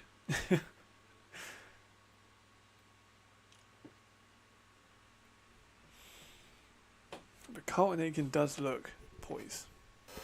I'm happy that he looks good. 3rd and 7 for him though. Another shot in the middle, too high. It's picked! It's picked. Barcelona picked it off. Dominic Shelton down to like the 15-yard line. Oh my god. Dominic Shelton with a pick. I feel like I called that earlier, right? I feel like I said if anyone's going to get a pick, it might be Dominic Shelton. The son of the head coach. So I'm sure that's like going to be a cool moment between them. But Dominic Shelton picks off Carlton Aiken. Just too high. Ball came in too high. Shelton sat there ready to get it. Nice. Pick 6. No, not pick 6. Picks. That's like we've had a pick on both games now. What need to happen in the board for a year? Defensive improvement of the team. So far so good. Minus, yeah. He summed it up. And Throner's just a lot of positives to take out of the Enthroners. Here's Levi. He's going to take a shot. As a touchdown for the Dragons. Ivanov. Wide open. Absolutely wide open. I don't know how he was so open. Lots of space. That's touchdown Dragons. 9-6. I want to put another quiz up. I liked the polls. I'm going to put next to you the score.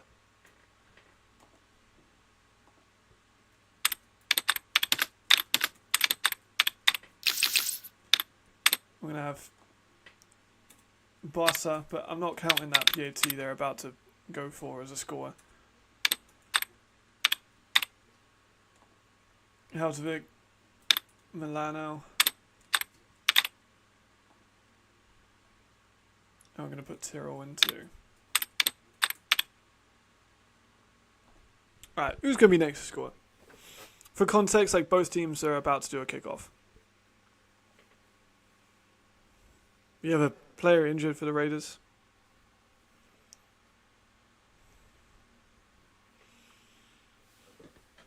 And then Mercenaries are on timeout where they decide what the Dragons are going to do, but I'm not going to count their score if they do score towards the pole.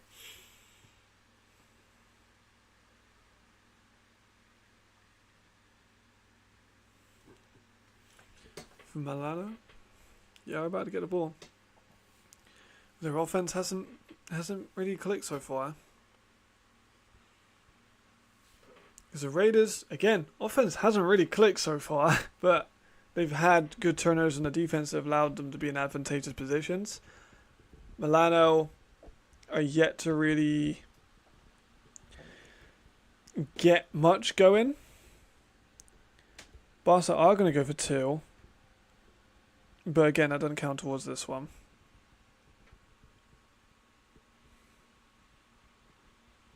So quick out to, looks like Steve McCluskey again for the 2-point conversion. Nicely done. Good on him. I was, like I've said before, I was questionable of the signing, but he's looked real good. He's really, really looked good. And I always say about my scout reports, like, make me look wrong. Like, I have no problem being wrong when it comes to a player. And honestly, it looks like I might be wrong about Stephen McCluskey. He's looking real solid. Because I thought he'd be a much more used as a blocker. I didn't expect him to be used so much in the pass. But he's been used quite a lot in the pass. So it's now 11-12. What a weird fucking score that is. I don't think I've ever seen a scoreboard be 11-12. Still quite a lot left of that game. The Raiders and Milan one is on a bit of a pause towards the end of the first quarter due to an injury. So can't really do much with that one.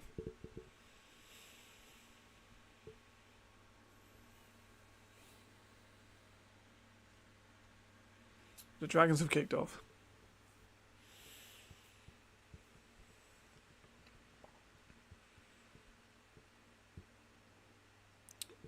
Good return. Lots of missed tackles, but good return. Still flags in the play though. I think that's another thing that I'd like to see improved in either tomorrow or week 2. It's just the amount of flags. Like whether it's undisciplined or maybe referee mistakes, it happens. Just a lot of flags.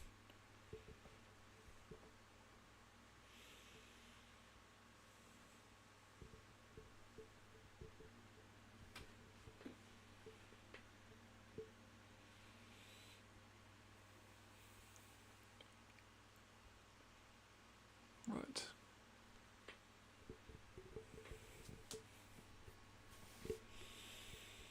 Culminating back out.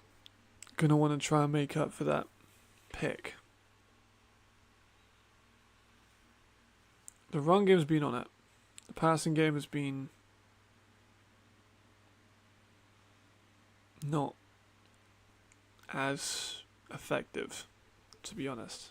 They've had a few moments, but it has just been anti-Brown.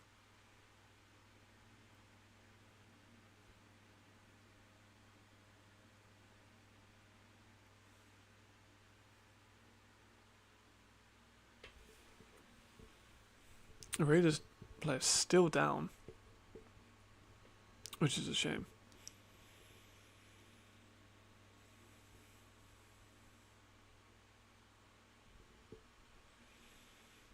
More runs from Helvetic. Not much space, but he's getting awfully close to that first down marker. I think they'd be wise just to try and methodically get through this drive.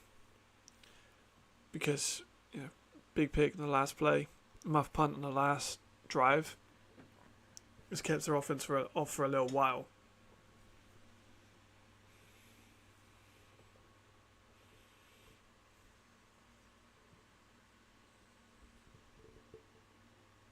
Here they go again. More runs. Read option this time. Carnagan is through the lines again up into the secondary. He's a really good runner. I know that that's like his style. We all knew that was his style. But he's been able to really utilize that. Just his speed and quickness. He's too fast for linebackers. For some reason, Captain Jack Sparrow was just pulled up to the Milan game. So that's weird. Can't say I expected to say that on the live stream. To be honest, wasn't what I first anticipated saying. The Raiders and Milan have now kicked off again, so we are now back. Now switch quarters after one play. And then we'll have another delay while they do that. But while we do that, the Helvetic team are getting close to that red zone.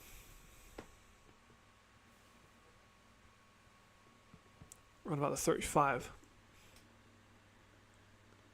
Can't look to take a shot there, but he's going to roll out and sling it out of bounds.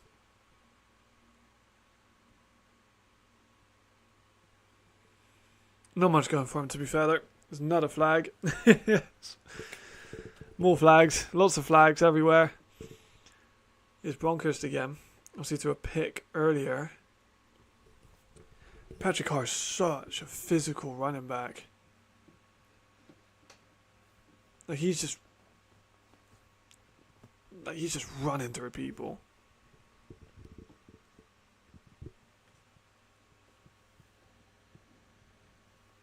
That's the end of the first quarter.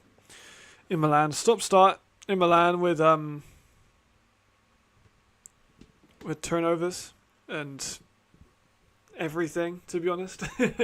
Turnovers, block punts, lots of flags, injuries. So Milan's been a slow game. Barca and Helvetic have also been quite a slow game.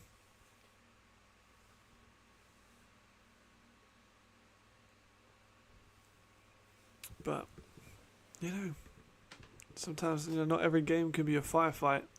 11-12 is still a weird score. I'm pretty sure that would be a scoregami. I don't think it's going to end that in that scoreline.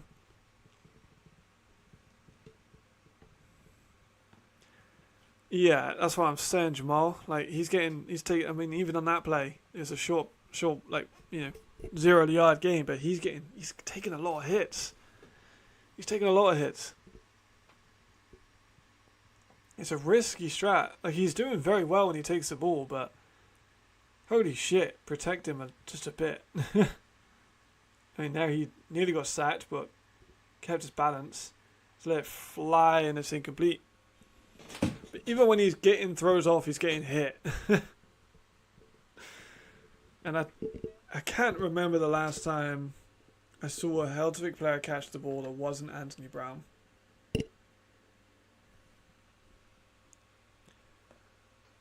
Yeah, competitive games on both sides. I do think the Raiders are kind of outclassing Milan a little bit. It's just been such a this last 20 minutes has been very slow. Like there's not much has really happened. Well, not happened, but it's a slow game. It's a slow game.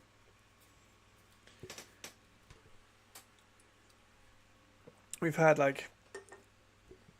quite a lot of clock management problems for the Mercenaries. Like maybe I'm seeing a few things. But it seems to me like they're kind of struggling on the time management. There's Bronkhurst going outside, drop. Big drop. Cerebataru, I think that's how you pronounce his name. I can't remember. Moldovan Italian receiver. Like last season, I thought he would be what Flores was. I didn't have Flores ranked as high. He damn proved me wrong. Zach looks not great, to be honest. The balls aren't coming out super fast. Like his arm doesn't look crazy. He threw a pick earlier. He's not been great. And like I said earlier, it's kind of a transitional period for Milan anyway. Because they've not got Zaradka at Q, which is like the first time that's happened. Another stop in play. We got the Mercenaries run some tricky shit that didn't work. On third down. They're likely to kick a field goal here. They missed a field goal earlier. Yes, defense is all part of the game. It's just they're being a lot of defensive plays, but also so many offensive errors. Like, Carl Aiken's pass was way over the head of the intended receiver. Zach's pass was pretty much nowhere really near an intended receiver. The offensive lines have been poor on both sides. A drops, like we just saw there. So Milano just dropped another ball. Like, the defenses are playing well, and Helvetic are line up for a kick here, which is up and no good again. Oh my days. Who's going to kick? Like, honestly, this is getting a bit mad, right? We've had so many missed kicks. Like, this is crazy. Another missed kick. And that's by Niels Drunkman. He's one of the best kickers in the game. So that's what I mean by, yeah, the defenses are playing well, but it's the offenses that are playing bad more than the defenses are playing well. Like, to miss multiple field goals, multiple PATs, and that's not just in one kicker in one game, that's pretty much every game. And we've had a block punt and a block PAT in the Milano game. We've had missed field goals in the Helvetic game. We saw missed field goals in the Thrones game and the Vikings too. Like, and the offensive line have been poor for kind of all of them too, which is a shame.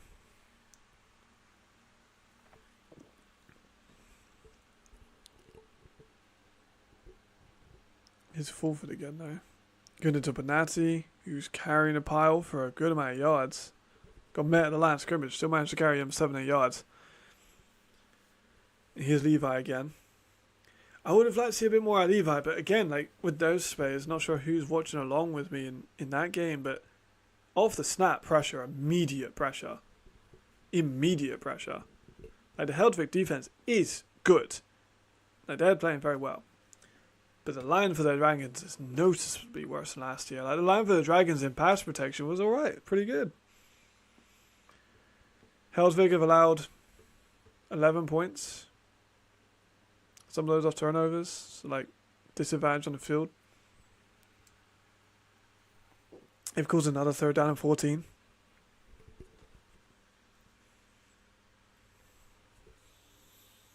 Levi's dropping back. More pressure straight away. Just immediate pressure. That's by Pacheco Garcia, who caught the ball, but it looks like they're going to call it maybe incomplete.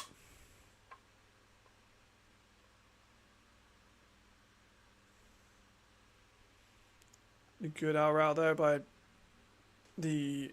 Yeah. No, it wasn't a pick 6. It was a...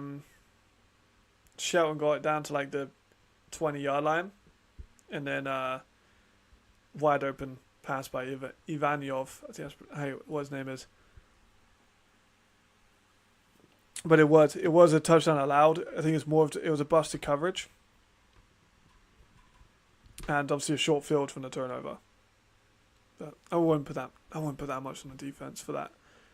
That's more the offense turning the ball over. Another punt for the Dragons. This one is successful. Hopefully no catastrophes here. But Ken Hyde does take the ball. He's reversing upfield already. Big block on the backside. Ken Hyde's made a few guys miss and got a good return out of it.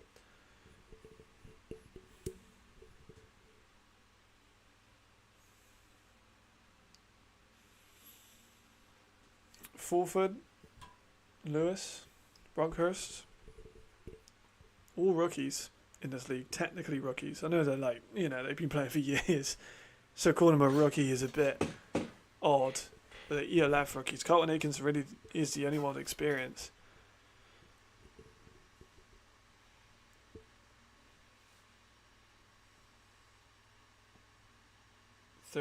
Second and 13. Fulford short route to Chafin. And that's good. Oh, Chafin, big spin. Ah, he's still going. He's still going. He's still going. He's still going. I think that's a good move. Get Chafin his confidence back. Because he had a few drops earlier. So I think it's important. So, Incomplete pass for the Mercenaries as well, but that was a good play. Join the competitive games, because last season with Helvetic, Prague, Milano, and Dortmund. Yeah, that's very true. You're very right. You're very right. Decent improvements are... Yeah, you are correct. You are correct. I wouldn't mind if it was defensive. I'm a defensive player, so I do like defensive matchups. Oh, kind of a short, sneaky situation there. Not sure what happened, but cut away to the game. It was like a maul. But yeah, I do like the defensive standings. It's good. I just want to see some points too. I want to see some long. Like that long run for from Carlton was real good. He's off again now for another 10, 15, 20 yard gain. So. But the Dragons, as I said, are doing very well with the pass. Fulford's on the 5 yard line. Second and goal. Gives it to Bernat, who's met behind the line. Gets maybe a yard out of it. Not much.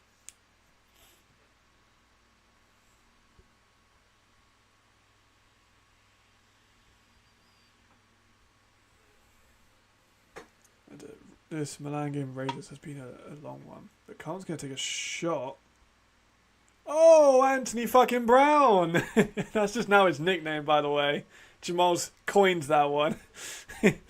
It's not LFGAB. It's LFGAFB. That's what it's got to be. Anthony fucking Brown. It cannot be anything different. I'm not going to call him anything different. He's got a lot of yards. Like he's easily their leading receiver by a country mile.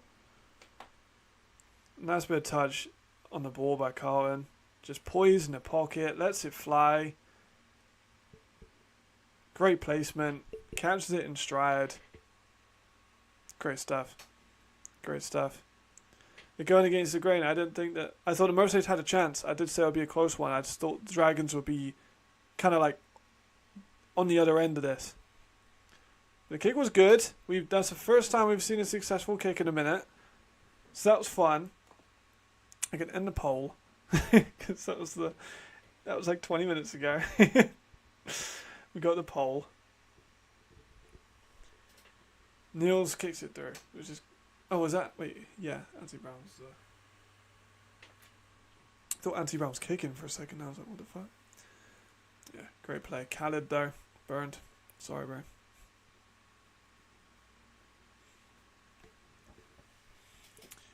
Back to Fulford on the 4. Fumbles the snap, gets sacked by Blair. Ball's out. The ball's everywhere, but Fulford ends up with it. Damn, he was lucky that ball bounced back to him. Zach Blair is on a mission. 4th down. Damn, that guy's so good. Oof. He's like got like the neck, like fucking horse collar on and like the Gronk arm sleeve. Looks fucking like Terminator.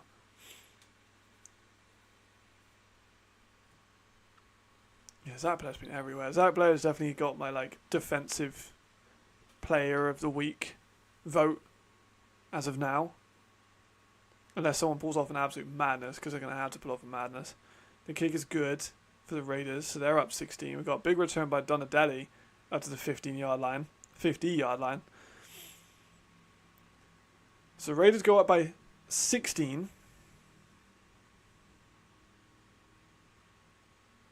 The Mercenaries are up 19-11, which is a weird ass score. Not someone I can see I've seen often. But here we are.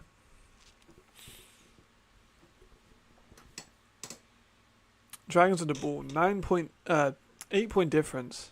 So they are within a possession. Offense has struggled though, man. Really has. Like Levi Lewis hasn't had the time. The defense for the Mercenaries has been really good. I also just think that Levi ain't playing that well on some of these plays. Which is a shocker, because I thought Levi was going to be really fucking good. And he might have been a slow start. The offensive line woes have maybe hindered him a little bit. Milano kind of muffed a kick there, but they're fine.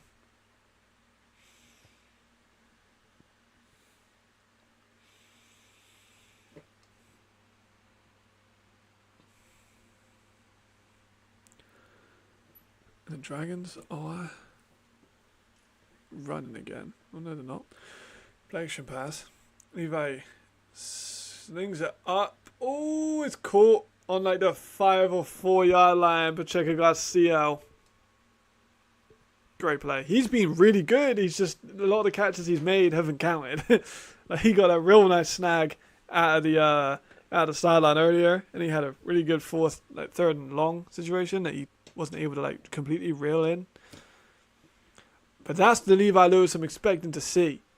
Someone who can scramble out and then deliver a bomb like that. That was a great play. That was a real great play.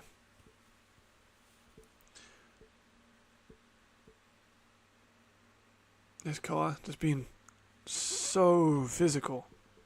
I don't think I've seen a physical, like maybe him and Glenn might be up there. Because Glenn knows how to run.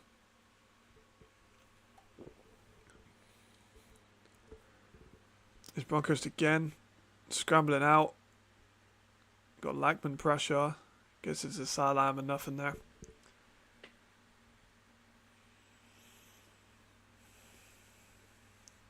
Flores, I don't think he's got a catch yet.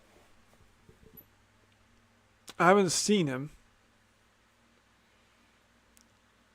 Yeah, injuries everywhere, man.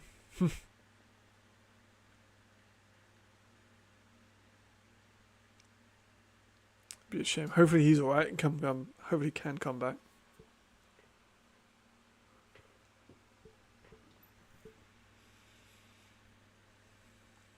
But they're now in a red zone on the 9 yard line.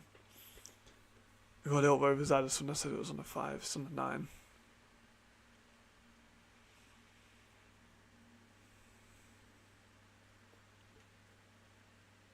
But flags before we're even allowed to see what happened. So many flags. So many flags.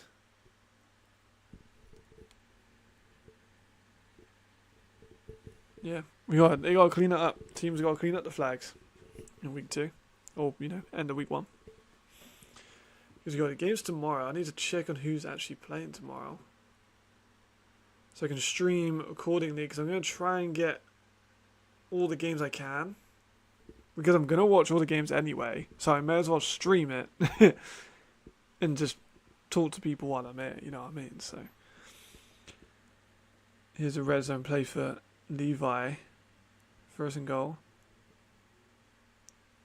Just a quick slant, nothing. Deflected. Tried to get it to Ivanov again, but nothing.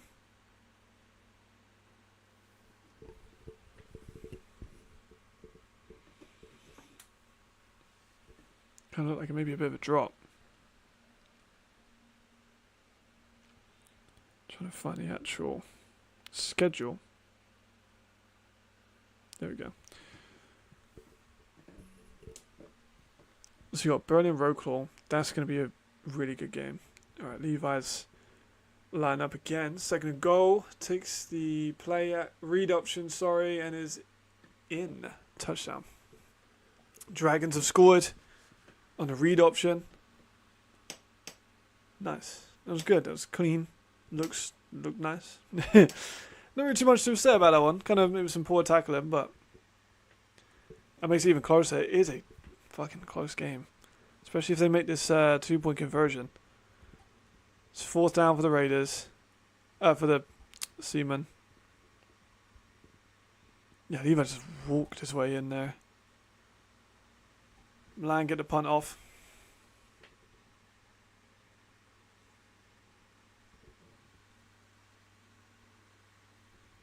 Nothing too crazy so far. Can we see a successful kick? They're not. They are. I'm surprised they're going for a kick. I mean, they got the whole 4th quarter, so I guess they don't have to rush it. But to leave it, within a 1-point game, I'm surprised they're going for, considering they could go for 2 and equal it up, and if they don't get it, go for 3 and they could still equal it up.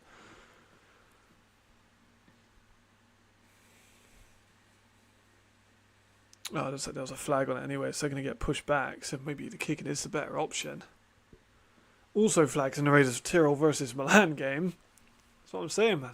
Too many flags. They need to clean it up.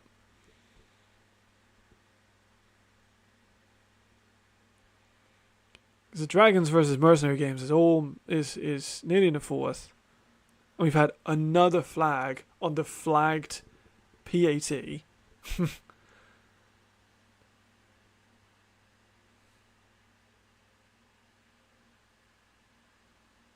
Which is something.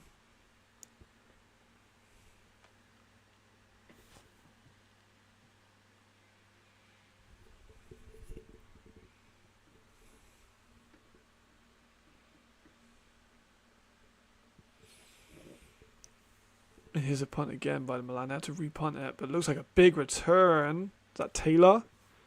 Nice return. Up to about the 30. I want to say 30. Yeah, Taylor. The American DB.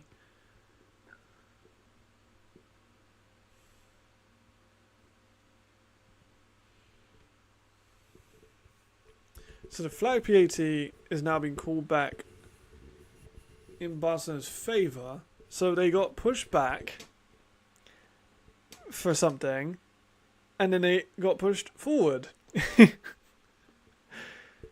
So, yeah, bit of a weird one, but that's where we're at. That's where we're at.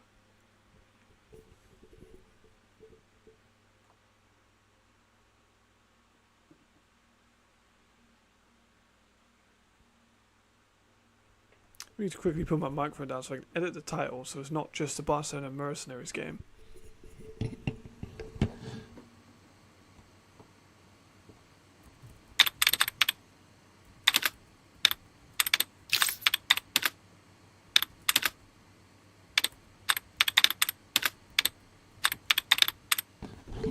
Sorry if you guys have to hear that. Probably do. My apologies.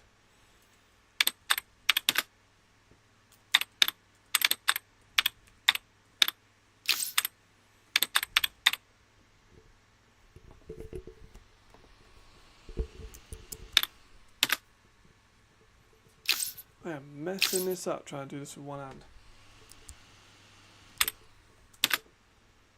There we go.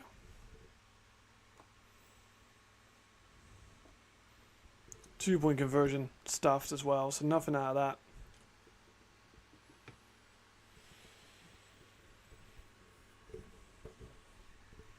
They're fighting over the ball. Honestly, I don't really know why they're fighting over the ball. Like, the ball is very clearly like a yard or two short of the actual marker. So it doesn't really matter who's got it. Because either way, they ain't scored.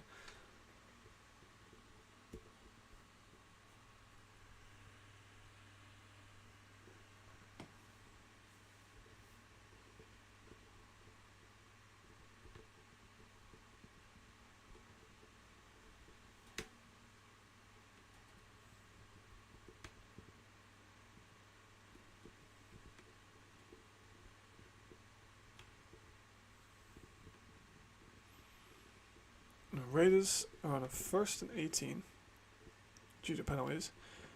Surprise, surprise. They are going to take a shot. Oh, fuck. Did he catch that? Chafin. Oh, my God. He's hit for him. Fuck me, what catch. God damn. So he just went up and over. See, like, he's showing a lot of potential. So he gets off of Manning. Well, he doesn't get off Manning. Manning's right on him. What a catch. Oh, my gosh. You can see that all over the ELF page tomorrow. So Chafin is making plays like that. And in the earlier game, he was dropping stuff. So he might just be a cold starter. Who then warms up because the last couple plays, he's looked real solid.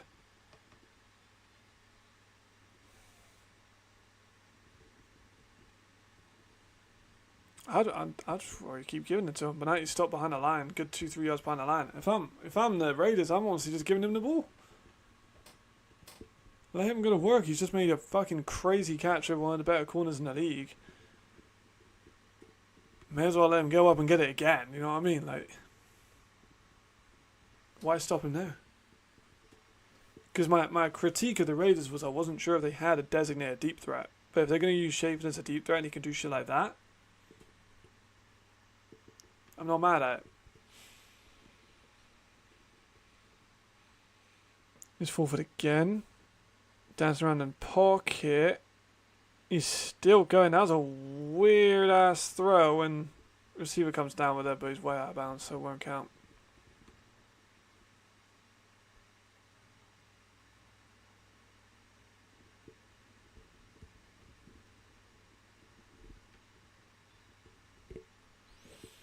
End of the third quarter in the Barcelona Dragons and Mercenaries game. So they're going to switch over. This one's going to go right down to the nail-biting finish, I think. Raiders, comfortable against Milan. They've not been great, but they're kind of getting a little hotter. They've benefited from their defense doing really well. That's way over the head of the running back. On 3rd and 13. So now it's 4th down. They're probably going to kick again. I've had many reaction clips about the kicking of today's games, which have not been very good at all. My voice is fried from talking on stream for over 4 hours. And I gotta do the whole thing tomorrow again. Which I do love, I'm not gonna lie. I would choose to just talk about football for hours on end over any other job in the world. Another missed PAT. Who would have thought? Another missed PAT. So that's up to like 10. I should get like a missed PAT counter, but I'm pretty sure we're over 10. Honestly, it's been a bad day for kickers. Bad day for kickers and punters, but mostly kickers. You got 5.5 minutes left of the half in Milan. Start the 4th quarter in Helvetic. It looks like it may have been a loose ball for a split second there, but the camera kind of came out at the last minute. I'm kind of getting 2023 vibes from this Milano for this Raiders team. Oh my god, man. I'm getting 2023 Guards vibes with this Mercenaries team. Because it does just seem to be Anthony fucking Brown and Carl Aiken. There's not really been much else involved with that offense. So it's going to be those two that are hooking up for most of it. Draw play goes nowhere. Stuff's yards behind the line.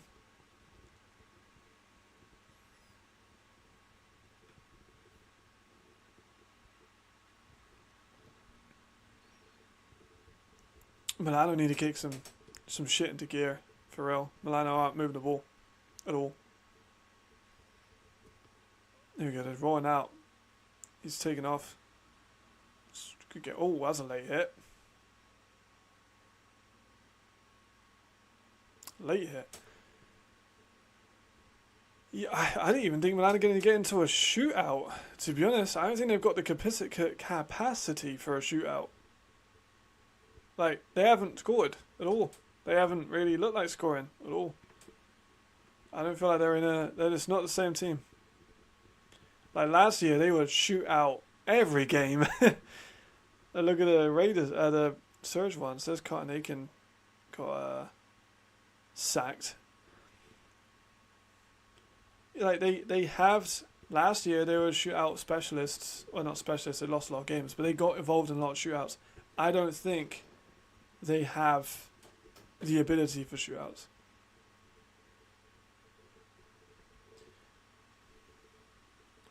Yeah, an athletic defensive line gives Helvetic a lot of issues. Helvetic's offensive line has been bad. Carlton Aiken has been good. Their defense has been excellent, but the offensive line has been poor. Yeah, he takes a shot. Missed field goals have been a big issue. Like he's taking hits even when he's getting the passes out quickly. He's getting hit a lot. If I take a shot every missed field goal, mate, I'll be dead. I honestly think I would be.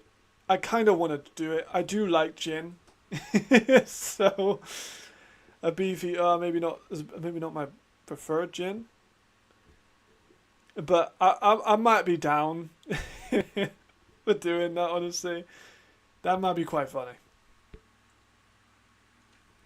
I would consider doing a shot for every missed field goal, or like downing a gin every time we had a missed field goal. If a missed PAT would be like a sip. Or a blocked PAT would be like a sip. And then any missed field goal, I would do a shot. I would do that. I'd be plastered by the end of it, by the looks of these games. But it would be pretty funny. If you do it with me, I'll do it. You're a responsible adult and I'm not, so. Milan, back on. They got an unnecessary roughness penalty, which is going to move them up a lot and into the Raiders' half.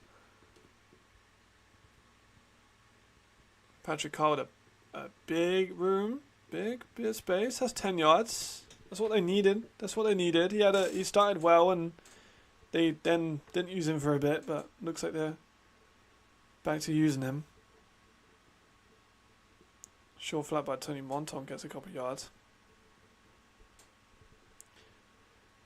Now, what I said earlier about Kerry Bajarian with his ankle bend, you see the same thing with Patrick Carr.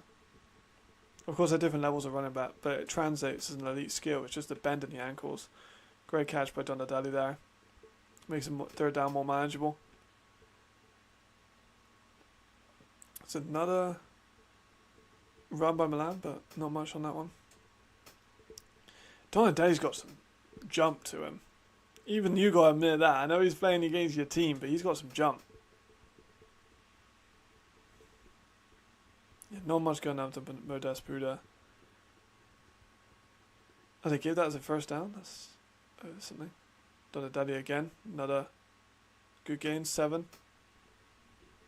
In this game, it kind of just seemed to be a very similar two style of offenses.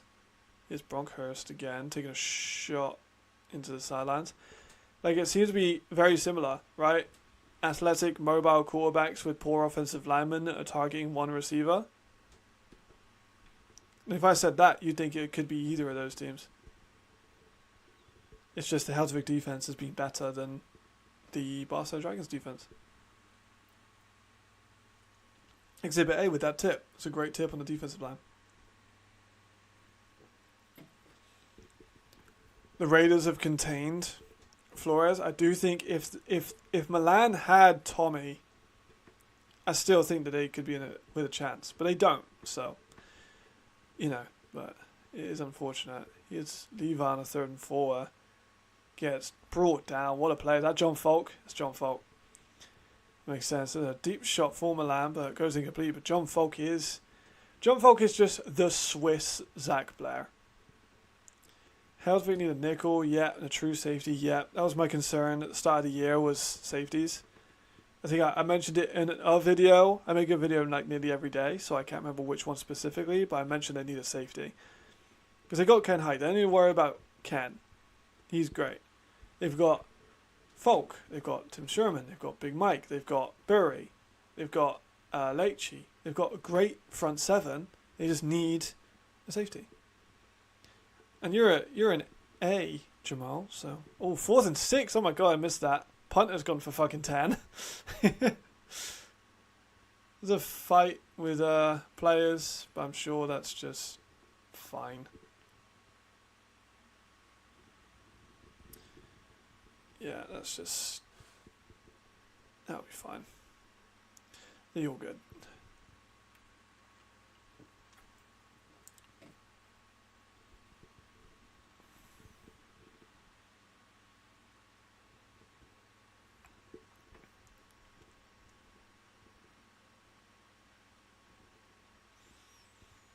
I was actually sure what it was about, but heated. Not a bad thing. If they're heated. Depends on the act, really. If you have a player that gets heated and locks in and runs riot, then I think it could be a good thing. But if you have a player that loses their head That's why it's so important with scouting trips. Like I'm quite a big person of when you're scouting for a team, you got to kind of try and see them play in person, because you get to see instances like that where player might get a bit heated, and we'll see. Yeah, that was a really late hit, to be fair.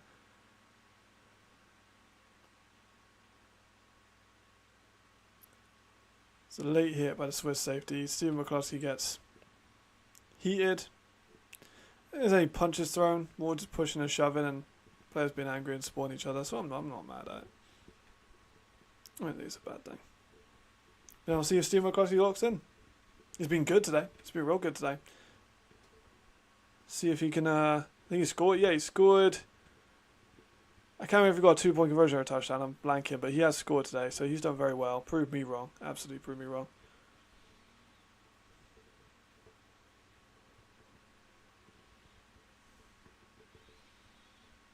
I might do that though. As a thing at the end of the year. 5 players, 10 players. Players in general that prove me wrong. And that'd be quite fun. As a scout, you got to kind of acknowledge that you made some wrong evaluations. I think any scout that says they've got a perfect evaluation record is just lying. That was a beautiful pass. Just trying to replay some of the Vikings, some of the Raiders throws, some of the runs from Patrick Carr. There's still a lot of debate from the referees, I think, what to do about this. With the pushing and shoving after the play. I think it was a late hit, and I think the pushing and shoving was kind of justified, to be honest. Like, it was a really late hit. The punter was down for a good second or two. That's just my opinion.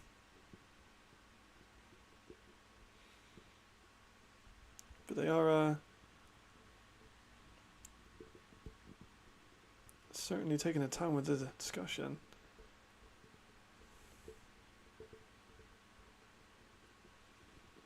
He's going to be first down boss, so they've just got to start basically where they were before the play.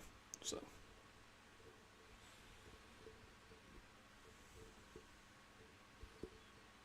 it's not too bad. But I'm excited to see how Steven does now. Now that he's had the reaction. Because he's playing on offense, a player that got a late hit, play on defense. Go and crack him, you know what I mean? Now's your opportunity.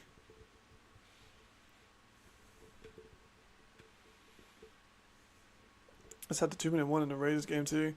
It's a 4th down for the Raiders. They're going to give the ball back to Milano with just under 2 minutes left. Milano do have a timeout.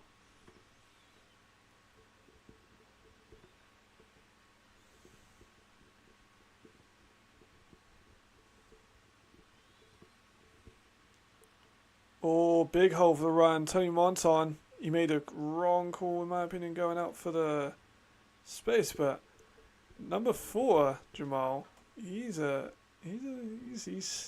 definitely an aggressive guy. He's certainly a physical player. That's Nazir Strater.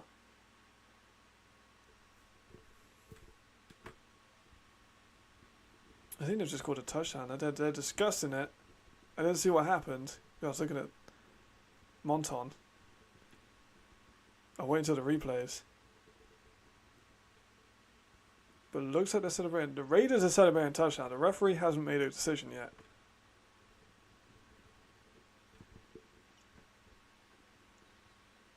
Levi's just taking a shot. Incomplete. Flag for holding. Or defensive pass interference, sorry. Raiders still discussing. Show me a replay, man. I want to see the replay. I missed what happened. I was looking at straight his name up on Helvetic.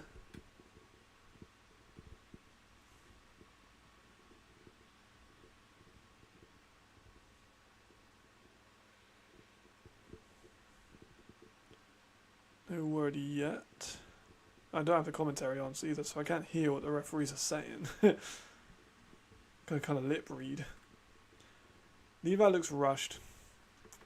Levi looks like he's delivered a few passes that show how good he is, And some of his others have just been inaccurate, to be honest. Some of the decision making hasn't been great. He is mobile. He's just not exactly able to get the looks that he would want because of his offensive line not being very good. Right, so no touchdown. Milano are pinned up again inside their own end zone. They're on their own 1 for like second time this game, maybe third time. Good little read option, gets them some space. Monton takes a run, another yard. But Levi he's struggling with offensive line, and that's the big thing. I expected a bit more to playmaking ability. We've seen flashes, but we haven't seen it fulfilled. But he is in the red zone now, and he's on the 5. So, second to go on the 5. Pass up deep is incomplete. Great bit of defensive play there by Bruin. He's been in the Swiss team for a while. Just breaks it up in the deep ball. Patrick Carr is stuffed, or whoever it was. It's not safety. Players are calling for a safety, but he was stopped. He was stopped behind the line of scrimmage, but yeah, it was Midespuda. Bruin with a great defensive play. Oh my goodness, that's a great defensive play. Just rips the ball out as they're going down. Awesome. DB's like dream. Third and goal. Levi rolls out left. Delivers a dart for a touchdown. Even if again, he's been a bit of a player that's kind of shone today. That's a huge touchdown. That's a huge touchdown. Fair play. I have not watched tape on him at all. I'm going to be real. Not a second. Not a second. But he looks like he's emerging as a number 2 receiver. Like a real number 2 receiver. For him to be a Spanish homegrown as well. Great news. Like that's a contested catch. Holds onto the ball. He's got a touchdown earlier in this game. So now they're up. They've got PAT. We all know what's happened today with PATs. Oh yeah, you can see Gabby. Shout out Gabby. Number 26 for the Milano Seamen, my guy. They're looking at the VAR to see if it was a touchdown. I think it's the debate on whether he crossed the plane. It did look close. I thought it looked close. It's halftime in Milan as well. 16-0 at half. So, did he break the plane? Is the question.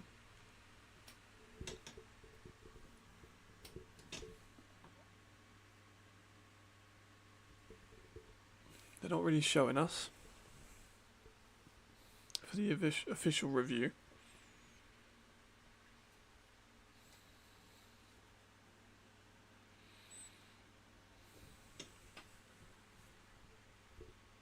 Referees are still taking a look over.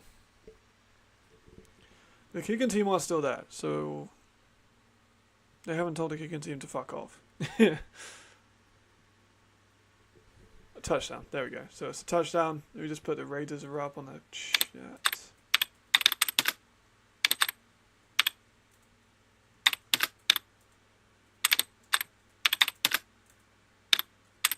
Just put that in, just for timestamp reasons. So 23-19 for the Dragons, pending the PAT. Which is fucked. I swear to God, if I watch one more failed kick, I'm going to lose my mind. Oh my goodness. So many failed kicks. So many failed kicks. Oh my goodness. We must be over 10. We must be over 10 failed kicks.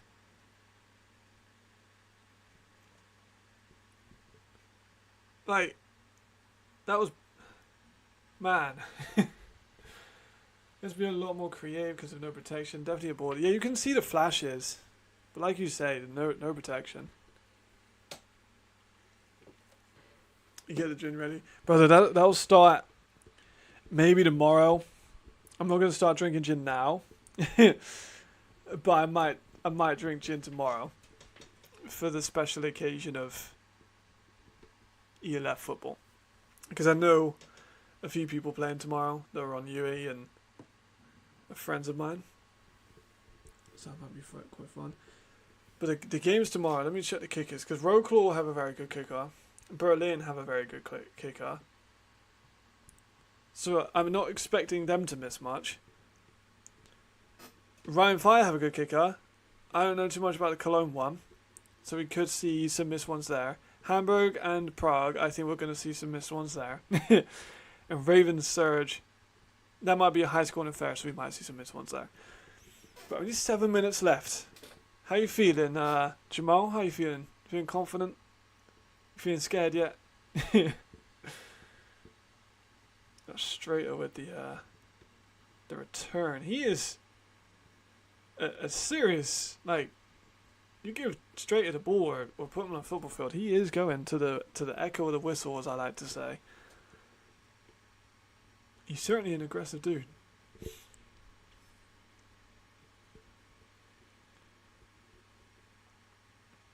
I do think Aiken's line has been a little bit better than Levi's. Like, at least Aiken has been able to find gaps for his running ability, which Levi hasn't really found that much. Like, every now and then, but I do think that Aiken is faster than Levi, and Levi was fast, but we saw Carlton break the plane and was able to, get a long run. I'm not surprised, brother. I'd be nervous too. I am nervous. I'm not as... Oh, that's full stop. I'm not a designated fan to any team, so I, don't need to be nervous, so I'm alright. Going in with clear head. But tomorrow the games start like at 12. And they end at like...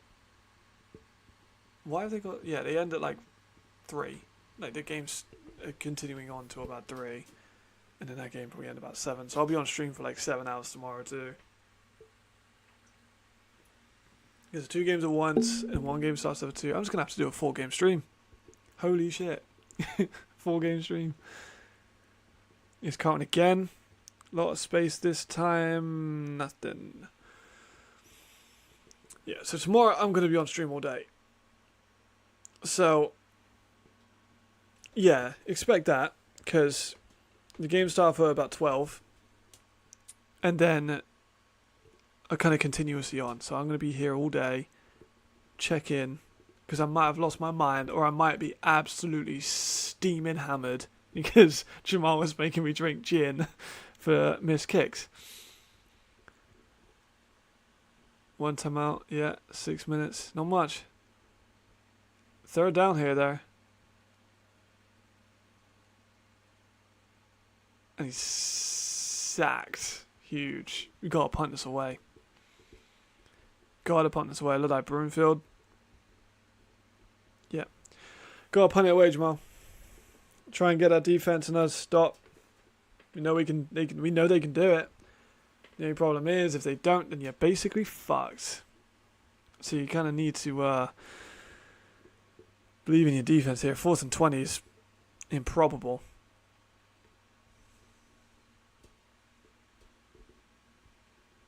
We haven't seen, we've only seen 1 block punt. That's the confusing part. 1 block punt and about 10 missed kicks is not the norm. No, Daddy's going to try get to it, but nothing's out of bounds. Wasn't this the same last year, though? I feel like the Dragons and Guards had some really good games. Yeah, it has slowed down. You're right. Like, it was not all the way, but it had some offensive potential, but they haven't really got that run started yet. It's a huge drive here. This is the money maker.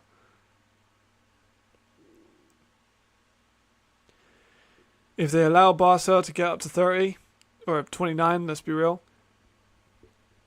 it might be over for them. That's a 10-point game. But if they can get a big one, to the Barcelona coach, yeah, you're right. They've been focused for sure. They have come back into this when potentially I wouldn't have thought that they could have. But I can't remember what score I think I predicted 24 to like 20. Which if I did predict, I can't remember if I did. If anyone can like check for me, that'd be great. But I've been pretty spot on with my my predictions. It's not a run, but no protection.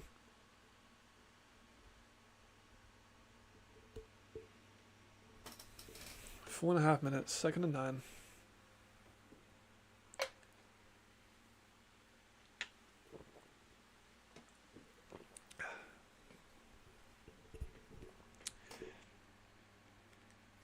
I do gotta appreciate the American audience, like Jamal. I know Jamal, he played in Europe, it's a bit different, but right, 3rd and 9.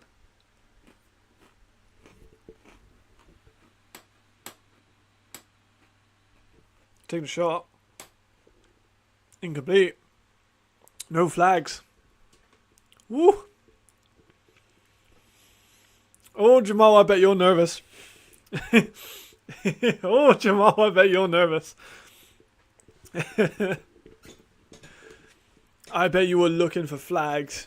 I know that that shouldn't have been flags, but I know you were looking for flags. That's Bruin again, though. He's been great. Like the last couple of breakups.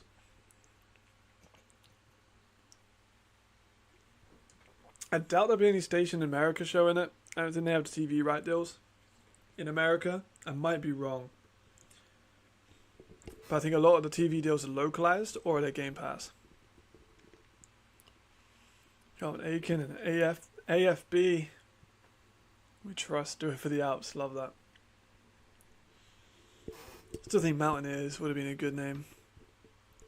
Helvetic Mountaineers. I think it would have been cool.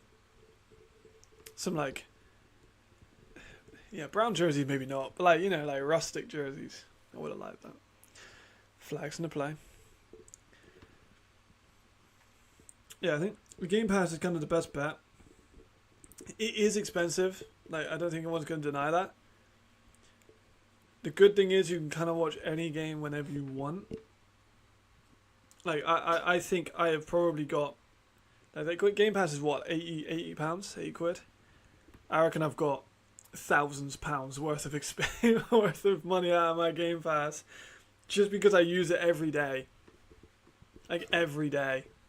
Rewatching games, but of course for someone that necessarily isn't watching as much tape and has to watch as much tape as I do, then maybe it's a bit it's a big commitment. I do understand. It's a lot of money. It's also like difficult hours for Americans. But no NFL. Come watch ELF. We miss kicks. A lot. 4th down, another punt. 3 minutes 46 seconds. Oh, they're not going to punt. They're going to go for it.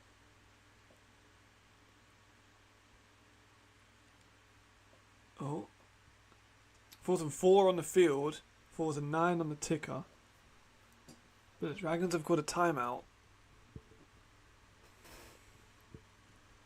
They can't go for this, right? They have to punt this, surely. They can't go for this.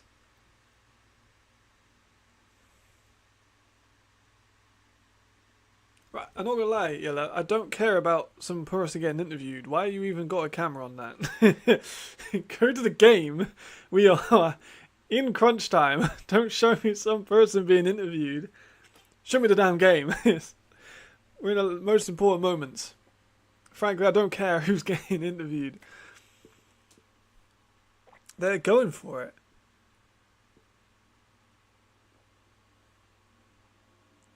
No, they're going to punt it. Okay, they're going to punt it. For a second, I thought they were going to go for it. That would have been controversial, to say the very least. The punt is up. They do it's just a rugby kick. Nearly Special Teams Player of the Year by Dominic Shelton, but he's not able to get out. One of the Patriots-esque, like, scootbacks. Try and stop the touchback.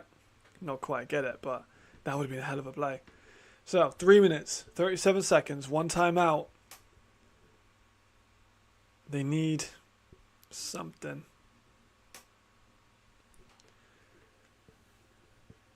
But this has been a damn good game. This has been very back and forth. Very defensive. A lot of punts. But the score's close. See what they can do with it. You do only have one timeout. And a 2-minute warning, of course. There's no need to rush. A touchdown wins it. Field goal isn't enough. They're going to Anthony fucking Brown, the Jet, but didn't get much out of it. Did well to get out of bounds, though. Stop the clock still. Well, the clock is still ticking, but I'm not sure if they'll retract that. But no need to rush. They haven't necessarily got much going in the ground game except for Carlton. But I don't think they're in red alert yet. The clock is still ticking, though, so we'll get into that period. Come sacks. Oh my god, that might be it. That might be there. It's a huge third down. Could they make another defensive stop in that time? Maybe. It's gonna be tough. But a big sack there. What happened? Just the interior just got blasted through. The offensive line just ain't good for Helvetic, to be honest. It's like a 3rd and 20. My gosh.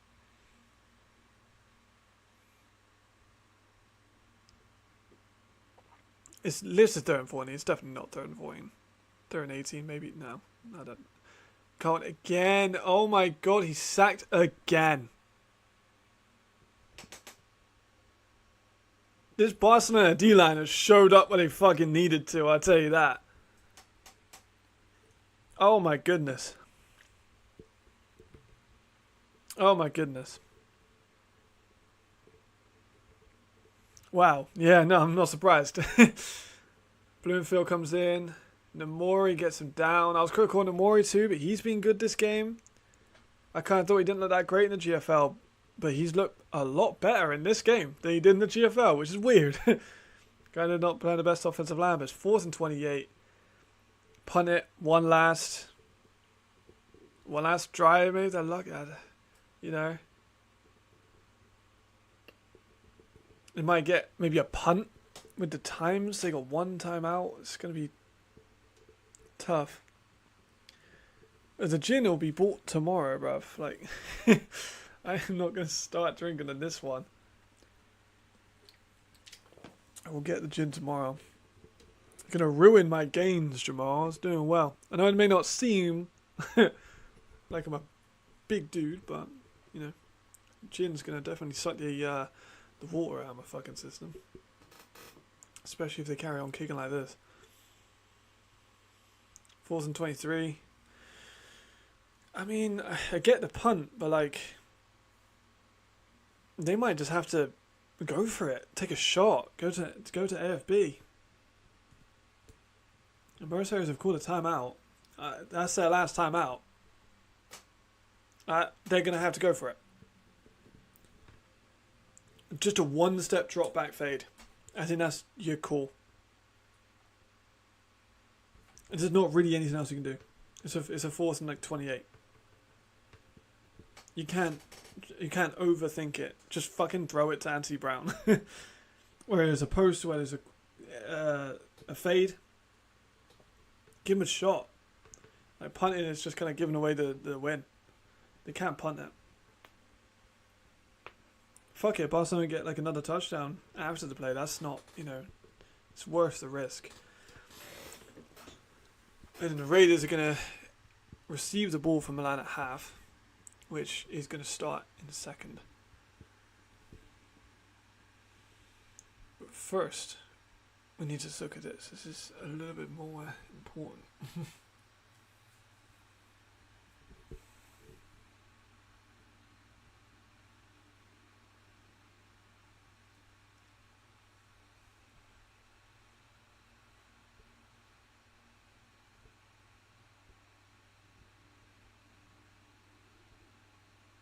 Chaffin's actually got a big return, but Cartnake is going to sling it. Incomplete. No flags. Barcelona 1-0. Probably. I mean, Cartnake was even pressured off that, man. Like, he did well to get the ball off, but you know he's fighting for his life out there. Cartnake he deserves an award. It's just he's kept this team alive with that. If they didn't have Cartnake, if they had anyone from last year, no offense, I don't think they're in this game. Best suit up, Jamal.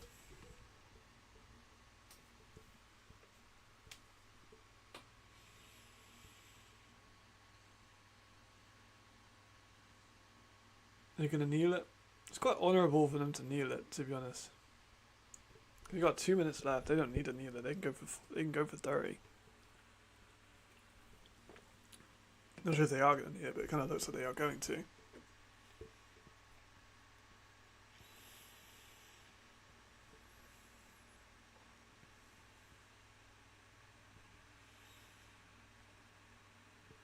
It's forfeit again. Yeah, they're going to need it. Forfeit's taking a shot in the middle to Chafin. Oh, that was nearly catch the fucking year. That was nearly catch the fucking year. That was nearly catch of the year. Yes, Levi takes a knee. That's going to drown out this game. So, Barcelona 23.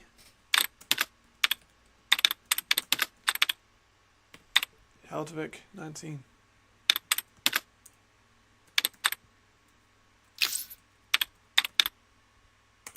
Damn.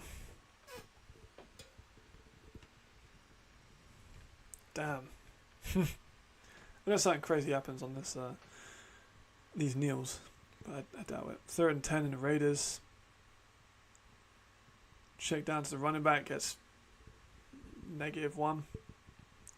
Don't really see the play call there, to be honest.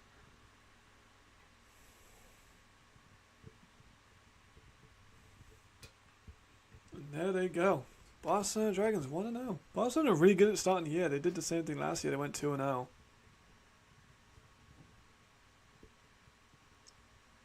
Helvetic, unfortunate to come away with a loss there. They did good. And that's officially the end. 0's on the clock.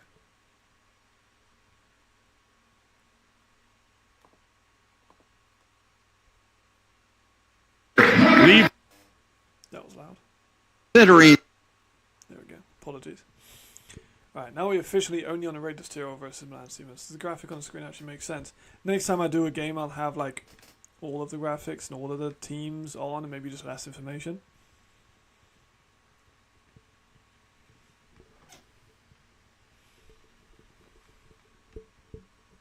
Here we go. Weird watching the full screen now. So, Zach, back out there. They need some momentum on the offensive line and just overall. I don't think I've seen Flores Calderon get a catch yet. They just haven't involved him as much as needed.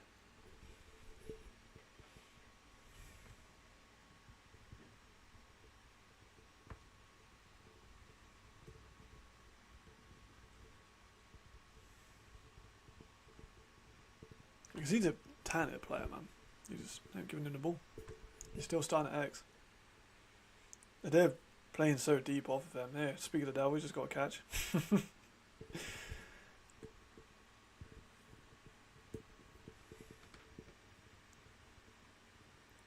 It's his first. He does look bigger like than last year. It looks like he's putting some muscle mass. Because he was gonna get in. He's struggling with like bigger corners. So it looks like he's actively taking an approach to that, which I like.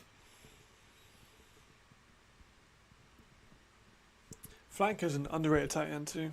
I think that he did well. See, last year they had Daniel Marshall. It didn't make it a year. Frankie stepped up, played well in the role.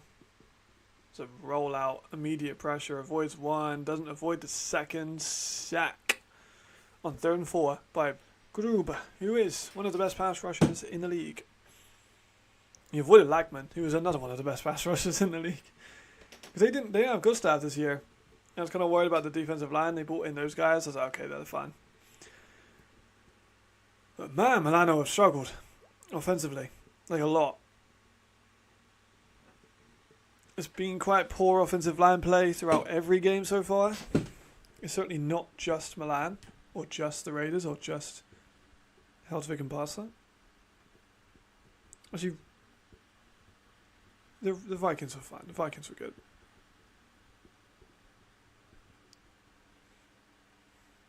Decent punt.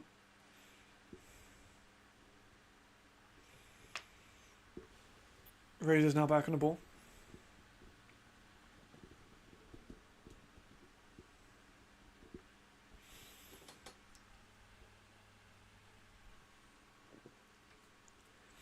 A turnover will go a long way. They've had so many turnovers against them in this game.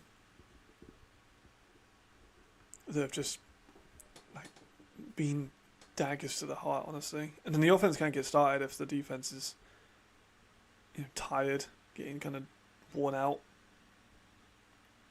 constantly on the field anyway.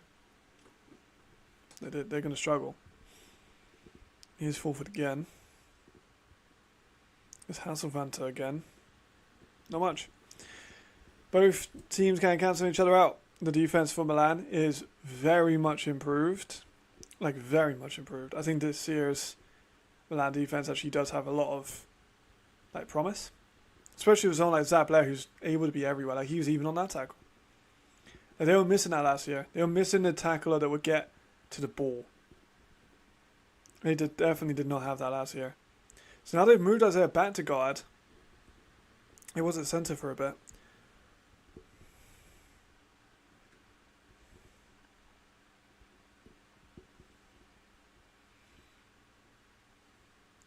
Quick screen out of Hahn. Not able to get much. Expected to see Hahn and Marco Schneider used a little bit more. It's a pretty whiffed block there by Platzkammer. Those two haven't really had the ball that much. It's been mostly Chafin. Or these short passes. I haven't really got much.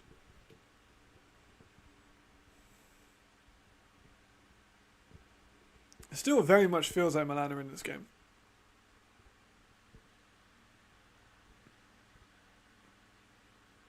But then they give up third downs like that. It's kind of a similar thing to the Enthroners, where they're doing a couple good plays, getting some momentum, and then they give up a third down. They're like, fuck. And they do the same thing. Get to a third down, give up the momentum. And then they give up.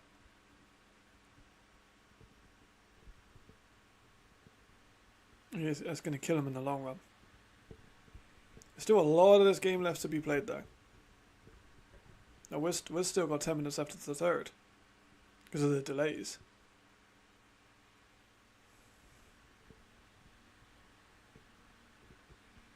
Hasselvanta again, Zach Blair again.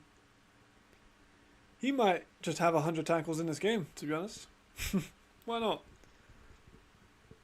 Probably got over 10. Easily. I know how he stays fit. I know how he, his body isn't crumpled after the first game. It's just everywhere. 2nd and 7. Got Weber in the tight end. Blair's teasing that blitz. He is immediately through. It was a good play action into the rollout into Weber. But the fact that he can get through with that with quickness and not even a traditional stance, he was stood like a surfer and he just got through the line. It's a nice play, just good for the yards.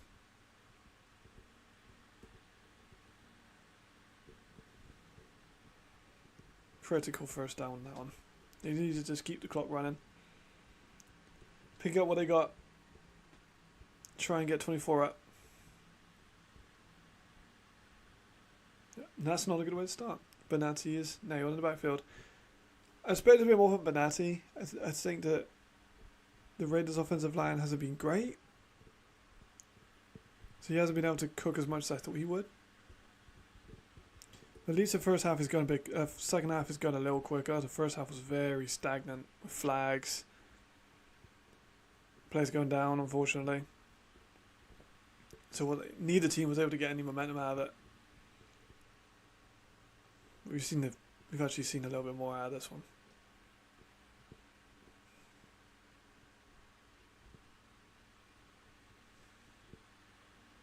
Chafin dropped. Ball is pinging around. DeFalsis with the pick. Wow.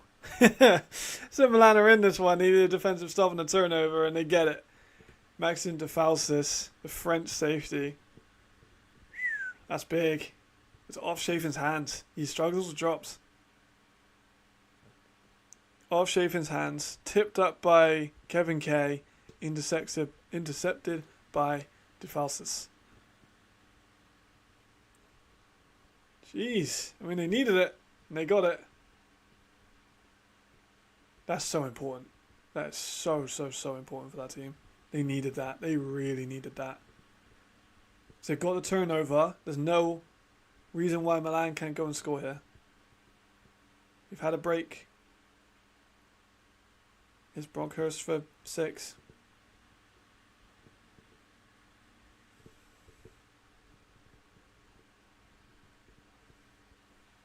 Still plenty of time. They don't need to rush it. They can just take the foot off the gas and just relax, man. I feel like they're all playing quite stiff. A lot of routes are ran up route, up high. They haven't been able to get their playmakers the ball. I really do think they're missing Tommy. They're really clearly missing Tommy. And I know he didn't play, so it's not like I can exactly say, oh, well, look how well they did with Tommy. But I think it's evident that they are missing what they thought was a number 1. Like, you know, you bring in an E to be a number 1. You clearly have a lot of, like, hope in him. And then to lose him just before the season is pretty devastating. I think it's quite clear there's a hole within this offense. Because it's 3rd and 6 again, just immediately. We're like 3rd and 6 is automatic. So they get the ball back and automatically in 3rd and 6.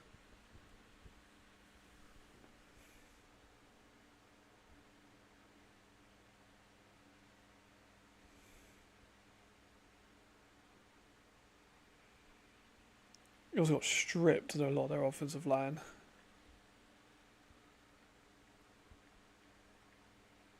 And they did just that. But it's not been as effective.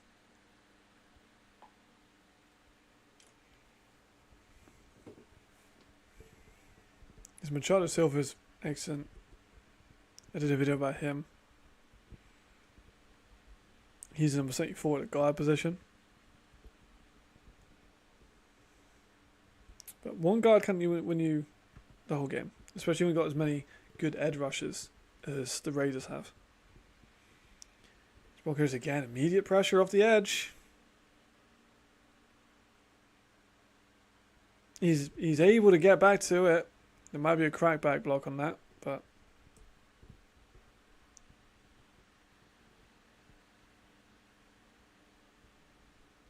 it's a 4th down again. It's stagnant. You know what I mean? They can't get it out. They can't get started. The offensive line is allowing so much pressure.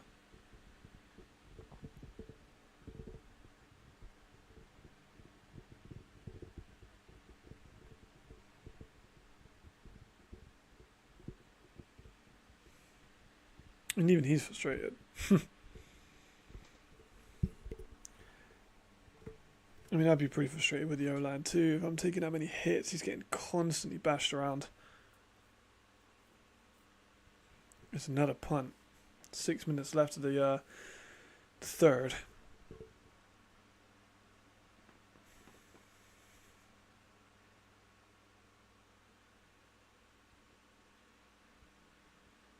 Ooh, Taylor with a big return up to the 50, up to the 45.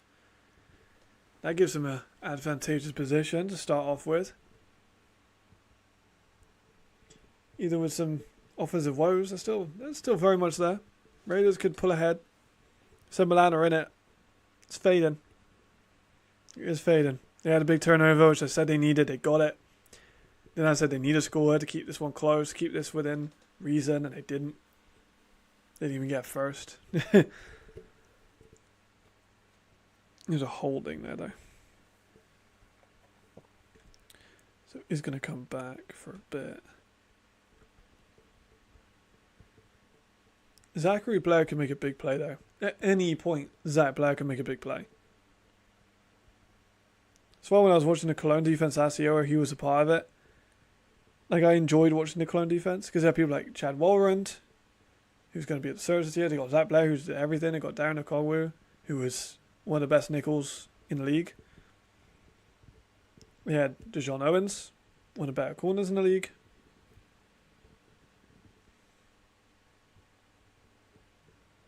So, very familiar with how Zach can literally just affect the game.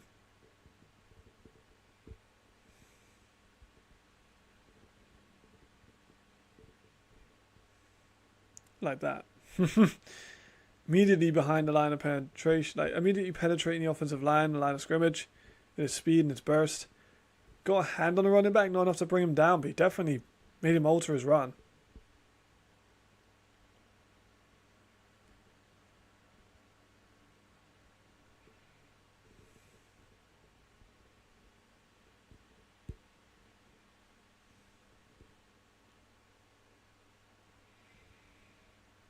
Here we go again.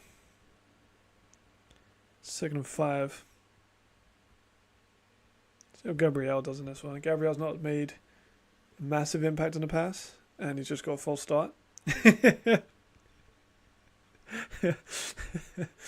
I've done that a lot today. Of just, oh yeah, let's watch this guy, and then he either does something great or he does something bad. It's me every time. It's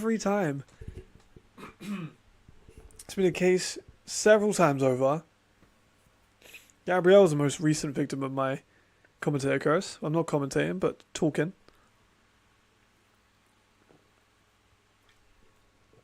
I'm gonna have another Oreo while I wait for this one.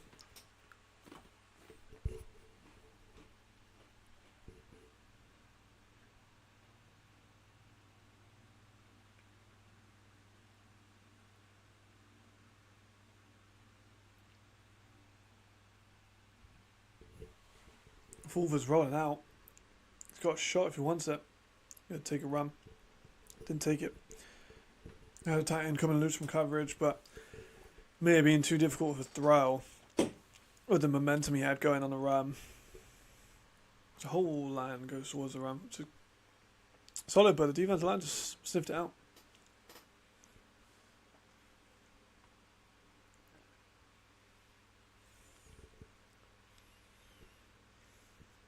It's 2nd down. Probably about 9.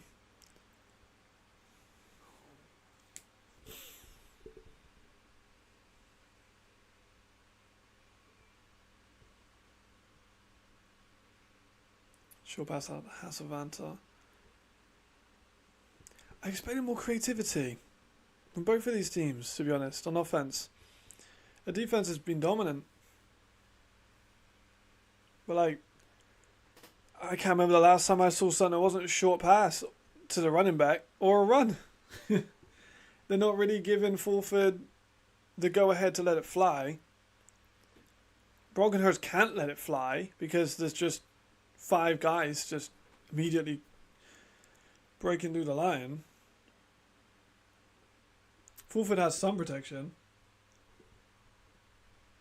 The offensive line of the Raiders is he's got Dachi in it, who is solid.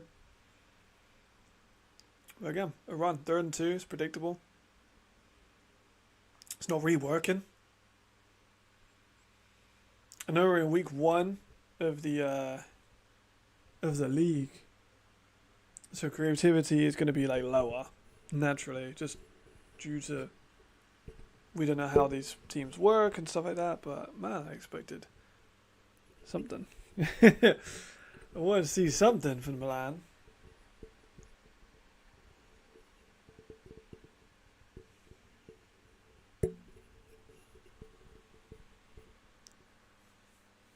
Here we go. Oh, penetration by D-line. He's still running for his life. Even the Raiders haven't been great, to be honest. Even their line's been pretty poor. A lot of people coming through.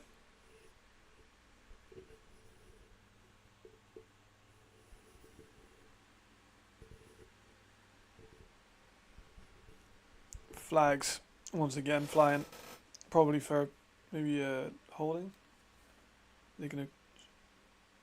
Defensive pass interference? Nah, that can't be defensive pass interference for that, surely.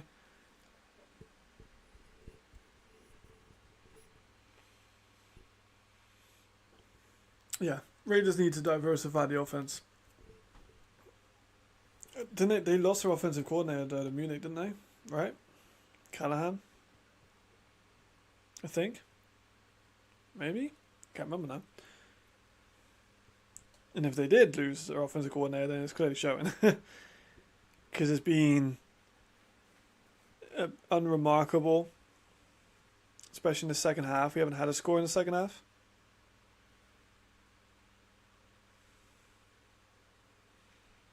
We're 2.5 minutes away from the fourth.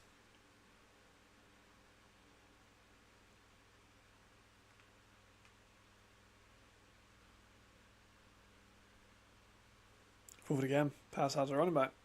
Nothing. With Zach Blair's motor, these short, kind of slow passes to the running backs aren't going to work. They aren't. You know, these balls aren't coming out like that. Bonatti and Hazavander are good, but they're not elite speedsters. And Zach Blair just has such a high motor. He's going to be able to get there every time. He's got such a high football IQ. He's going to see it every time. They need to be more creative. It's another third down situation. This one's third and very long. Took a shot to Chafin. That's what I want to see. More of that. More of that. Because that actually got him a lot of yards. It wasn't Chafin, it was Platzkammer. I want to see more of that.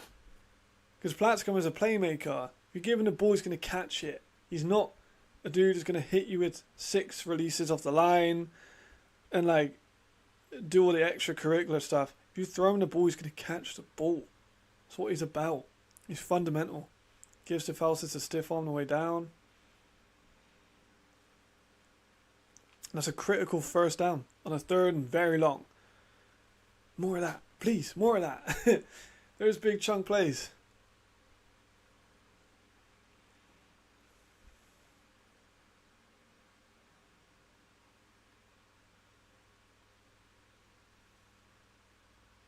And then they need his pick. That's a match on both. Second later, they need their pick. That was a Fantini. Just couldn't get down low enough, I guess. Just ball wasn't placed where he wanted it to be by Fulford or miscommunication, but there wasn't a receiver there. Maybe he's going for. Looks like maybe he's going for Platzkammer, but that was a good few yards wide of Platzkammer.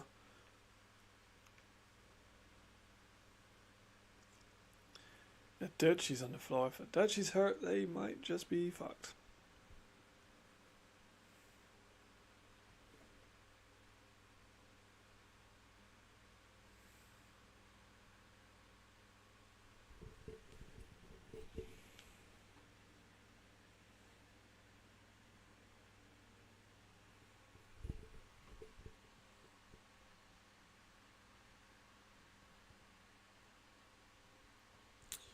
I'm hoping that this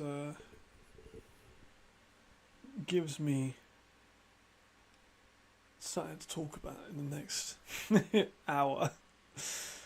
We're on stream for about 6 hours nearly. And this game has definitely been a slow one, especially in the second half. We might have injuries they've had.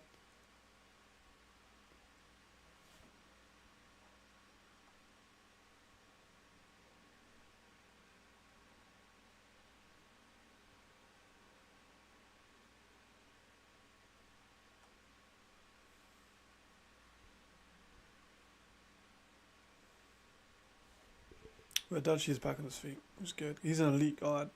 If they lose a Dutchy, that guard spot, because he's limping. It's going to be a rough one. A real rough one.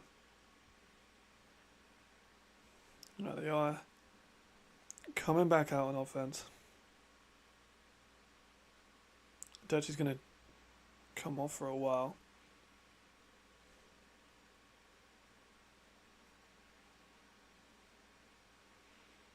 They've moved their offensive lineman a lot. Like Isaiah started as a centre, he's moved to left guard, and he's now moved to right guard.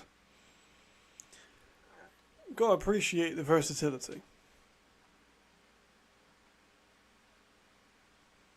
But we also gotta appreciate good offenses, and I'm not seeing it. I want good offenses. I've been talking for 5 hours. It's a good job I didn't do the, oh, good play. He's free. He's fucking gone for a long gain. Player's falling over. That's retest. It's like first catch of the game.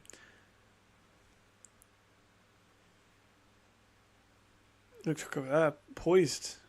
That was nice pocket awareness. Wasn't scared by people around him. Just got the job done.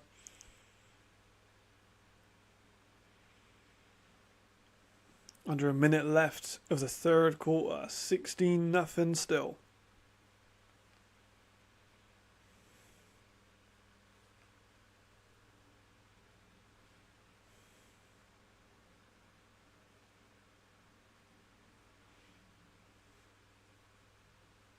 Another run. Good time run. You know, hit with a few medium, intermediate passes.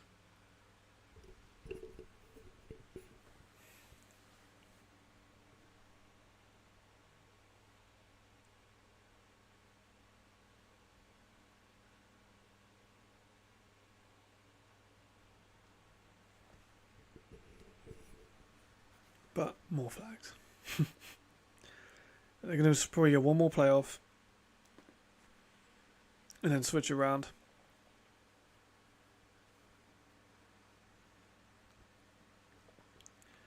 I think we could very likely see the Raiders score here. If the Raiders score here, then, you know, Milan might be in big trouble. I mean, they're already in big trouble. They can't score. And considering the Dragons and the Mercenaries were able to find ways to score while also having good defenses. You know, I think people in the Central are going to be a little bit worried. Milan could see themselves fall to the teams like the Mercenaries or the teams like the Dragons. And they're a very real possibility. They need to score. They're going to switch. Not going to get the playoffs. It's going to switch halves.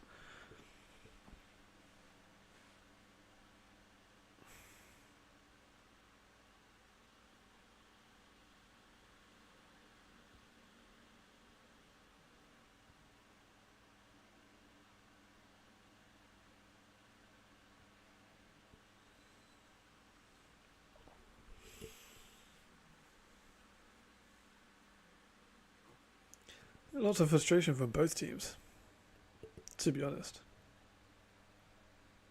Neither team has really showed up. To be real, like neither team is doing particularly a good job.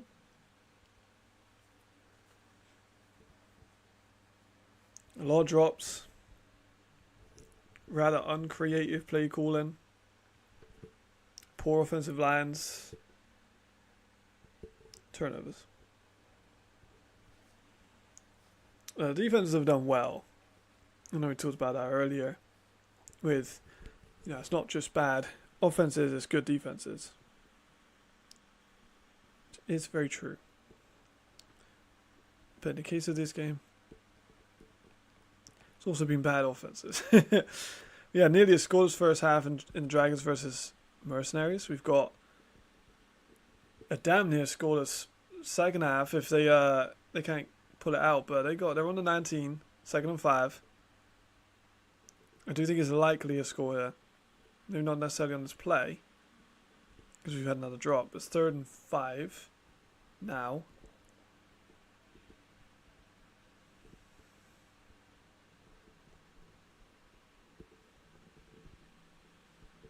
Kind of weird, right? How Mangle is kind of like one of the better quarterbacks. I'm not gonna lie. Like, Aiken looked really solid. Mangle looked solid. Levi had flashes. Fourth has had flashes. But if any of them, I thought the Mangle would do the worst, and he's actually done one of the best. So mad props to him. There's Marco. I haven't seen much of him today, so I'm glad that he's getting the ball, but he is stuffed well behind the line of scrimmage. And is another flag. I think that's going to be a face mask on Marco. I would have liked to see Marco more in this game. We haven't seen much of him at all. He's a very dangerous slot receiver. Let's have a look at that. Yeah, I mean, clear as day, face mask. Like twice. You had 2 different players face mask him. Clear as day. Fresh set of downs for the Raiders. Again, Milan get down to a 3rd down and then fuck it up. Very enthroners of them. Getting all the way to the 3rd downs and then just not really able to capitalize.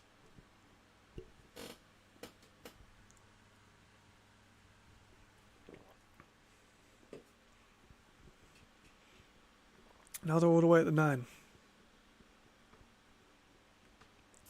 Chafin maybe on a slant. Is that Platscomer out in the wide? I think we can see him on an inside route too. Tight end wide open. Passes over the head and behind.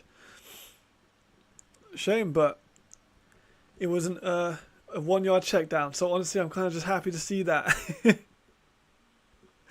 I'm just happy to see something that isn't a 1 yard check down. We've had a lot of that. This game has had a lot. Offense is definitely not one of those things.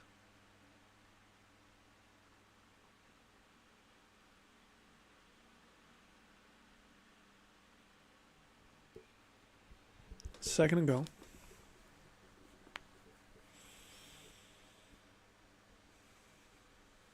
So manning up across the board by the looks of it. Yeah. That was a mistake. The Raiders have scored. Philip Hahn finally breaks the scoreless deadlock. Thank fuck for that. I have not seen a point scored in like an hour. I am very happy that he's done that. Thank you, Philip Hahn. Just an inside release. Gets immediate leverage on the safety, and Max Tefalsis reaches over the line. Breaks the plane. Nice and easy. No argument now. They're going to kick it. They're going to go for 2. They're going to kick. Let's see if we can have a successful kick. Please, please, please. If we can have a score and then a successful kick, I will be the happiest man on planet Earth.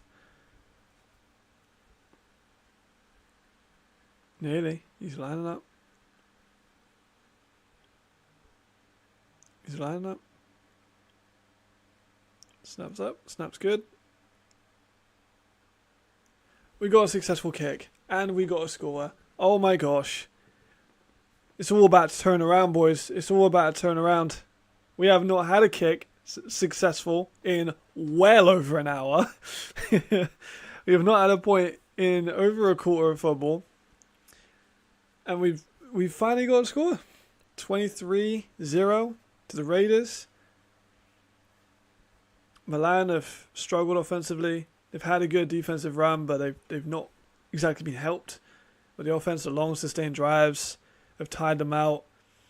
There's like late flags on 3rd downs, 4th downs, big 2nd downs even, like things that get automatic 1st downs. They've struggled with just discipline. With a face mask on Marco, there's no need. They had him wrapped up behind the line of scrimmage. They really didn't need to do it. But, there they go. 14 minutes left of the quarter.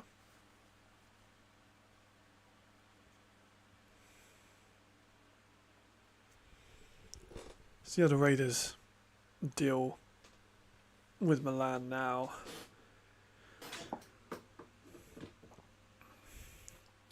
Because Milan need to start taking shots, or need to start finding something that's going to work. Maybe take something from this game into the next, kind of play calling. Try and find something that works. Try different schemes, try different alignments, try different receivers in different positions. Because they're going to need to try something.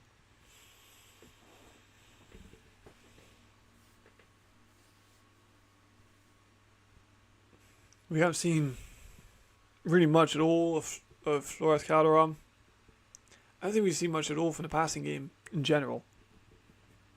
Now that I think about it, I don't think we've seen fucking 5 passes complete, have we? It's been running a lot with Patrick Carr and failed passes. I mean, that one was kind of a weird result. But Brockhurst got a decent gain out of it for it looked like a failed handoff, but then it wasn't exactly a failed handoff.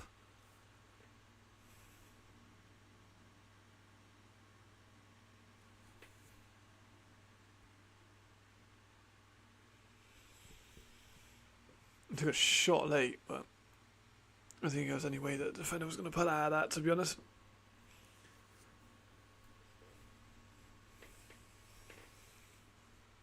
Brockhurst again, handed off to Patrick Carr, who is stuck. The defensive ends for the Raiders have been excellent. Just the penetration on that defensive line has been excellent. They deserve a hell of a lot of credit. Lackman and Grube, especially. It's another third down. They need something. They need something.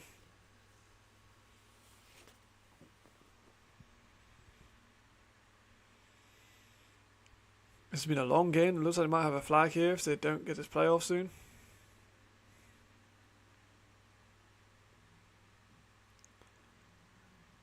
A lot of them are... I said about career play calling. Milano aren't doing it either. Like they just did like a 4 verts concept with like a drag underneath.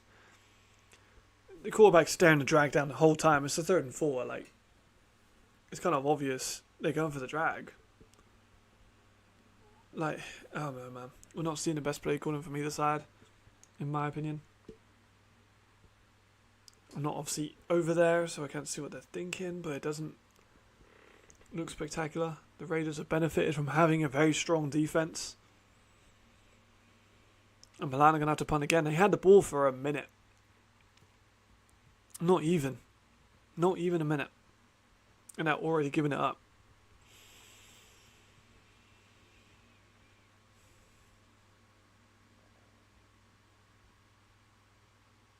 The punt is a good one.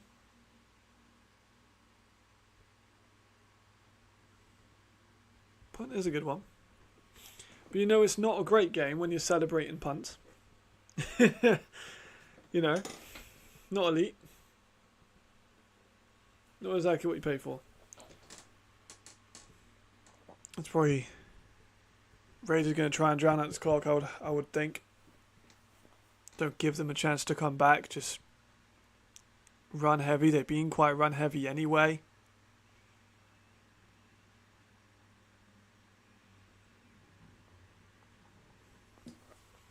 So just continuing that. It's going to be ideal for them.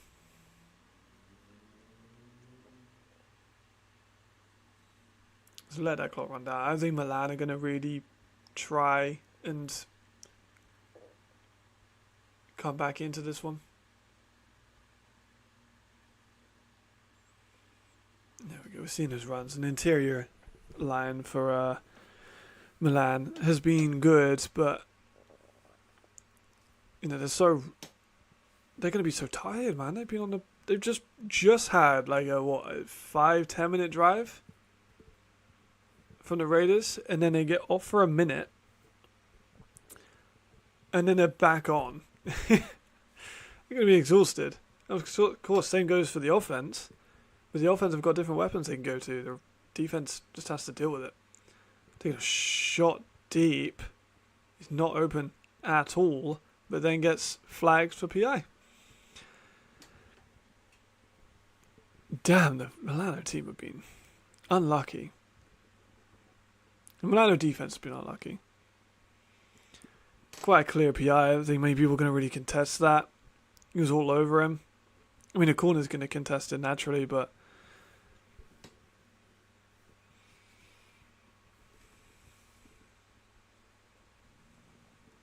I'm not sure if it was Manning on that play.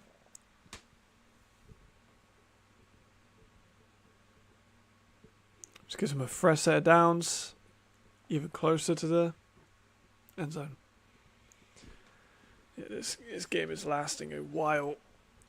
It's a very stop-start like the other ones.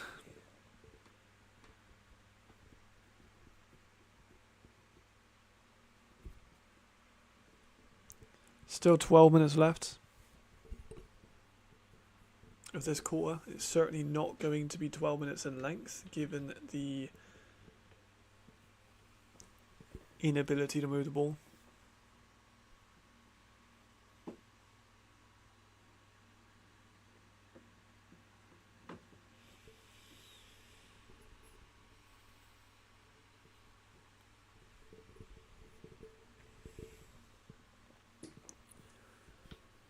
First and 10 on the 50. More runs. Good choice. Just run the ball. Don't give him a chance to come back. It's not complicated. Just need to see it through.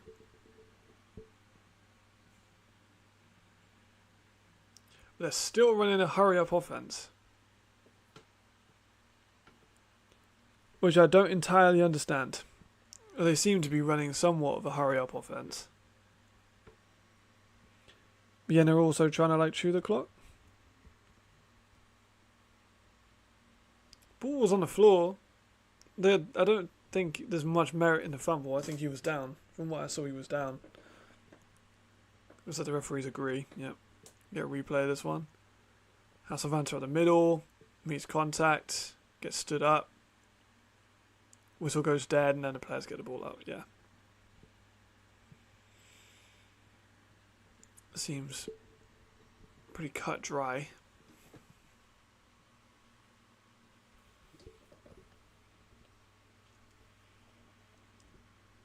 Third and 1. This is important. Milan have struggled on third downs all day. And they've also not been able to contain a run on the last few attempts. So, well, there you go. Bonatti for an easy 5-yard game. I think on this one we've had, 5-yard run, 4-yard run, 5-yard run. Looking pretty dominant, the Raiders, but I do think this Central Division is so up for grabs. Milan haven't looked good. Dragons and Mercenaries showed weaknesses, but also strengths. The Raiders have showed weaknesses and also strengths. We could see some good results. I think as the weeks develop, it could be a bit of a football maths thing where the Raiders beat Milan, Milan beat the Dragons, Dragons beat the Mercenaries, and then Mercenaries beat the Raiders. We could see something like that, like a little wheel. But it's certainly going to be interesting. Well, I think Munich and Surge are going to be way ahead, though. I don't think that's going to be particularly close. I think those two teams are way ahead.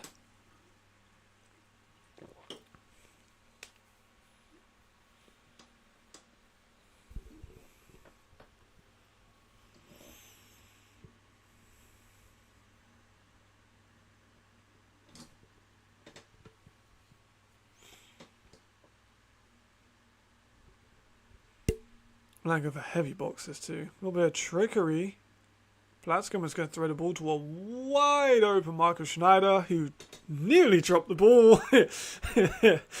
He juggled it and then fell into the end zone with the ball in his hands. That was really close to being a fumble into the thing. But yeah, he did a good job. I'm just happy they've actually got him involved because they were not getting involved nearly enough. But he very nearly fucking dropped that ball. Good job, Marco. Held on to it. Happy to see him doing well. That's 29. Are we going to get a score from the kick? potentially. Kicker has been better in this game than others. I mean, the other one was through the skin of his teeth, but no. Nope. Nope. 29 remains 29-0. 9 minutes left. This half has been incredibly long. I believe this half has been like 2 hours. So stop-start. Sounds like I'm complaining a lot, which I am. I am complaining a lot. Because it's kind of beyond, I think it's beyond doubt now. The Raiders are going to walk away with this one.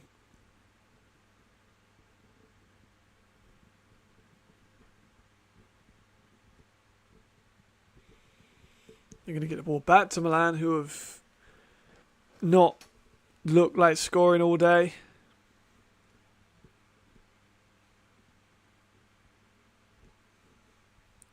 There's some consolation points available for him. They got to try and get something, man. Surely.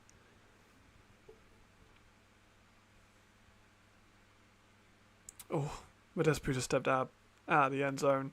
Didn't realise it was alive. Only able to get out to the 15.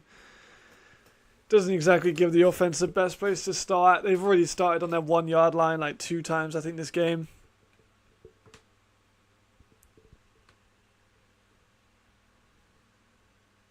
Really got to find a way to score. Here's a replay of Modeste. Just takes the ball out. Starts walking out of bounds. To be honest, he did good to get back to the 15 on that one.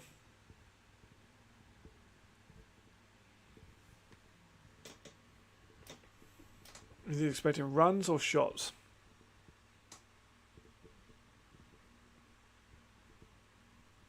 I can't imagine there's going to be much else.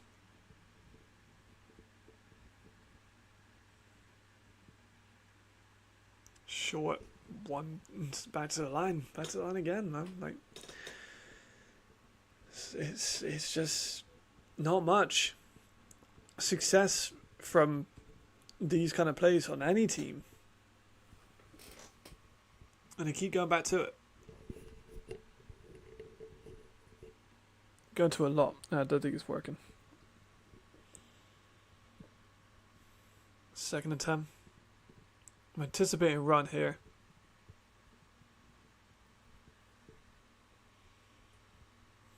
I was wrong. Yeah, kind of right. I'm going to count it as right.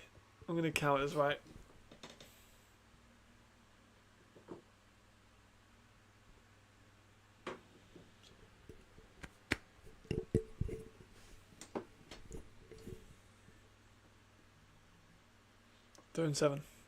Another 3rd down.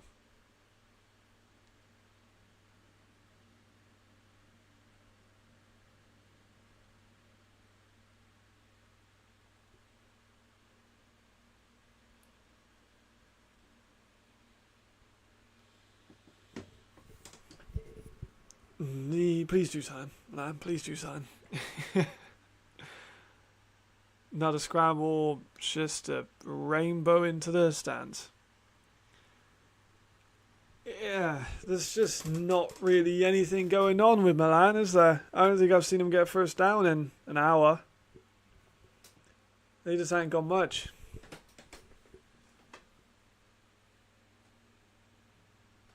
It's just, yeah, it's atrocious, to be honest. It's not good. Not good. There's nothing happening. There's no one's open. There's no holes, there's no gaps, there's no space, there's no creativity. Nothing.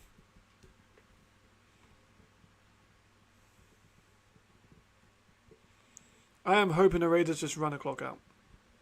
Like, this game is finished. His foot was out of bounds there. It's going to get called back. There we go. He thought he had it for a second, but his foot was definitely out.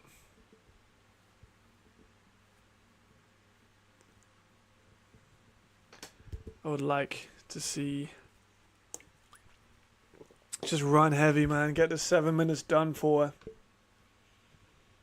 Let the final whistle go. Go in with a win.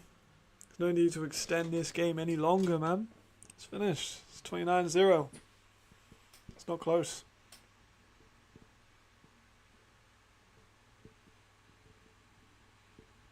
It's not close.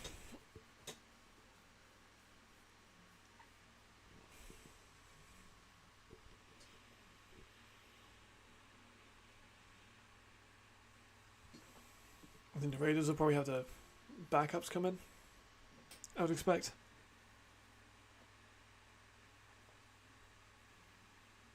There's flags in the place, they move even further up. Well, Fulford's still in, and Bonatti's still in. Which at this point in the game I am surprised by. I thought they'd have the backup quarterback in, I thought they'd just hand it off, run it down.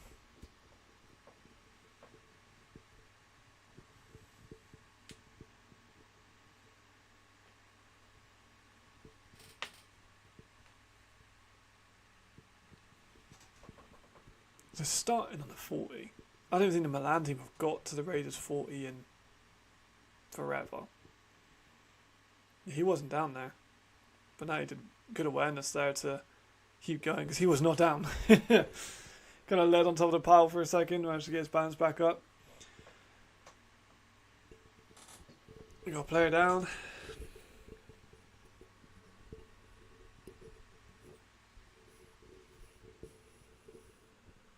Hopefully he's all good.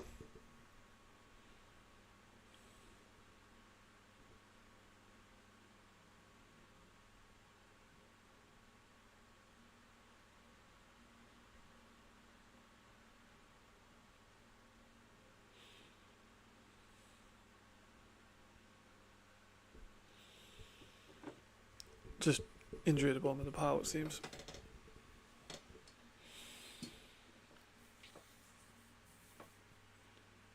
Hopefully he's good.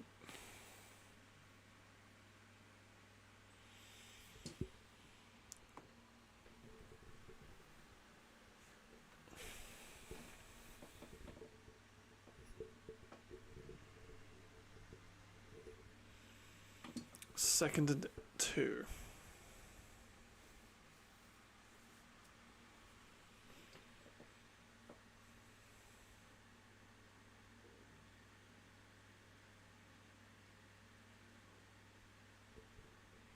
Raiders back in the ball, 6.5 minutes until the end of this blowout.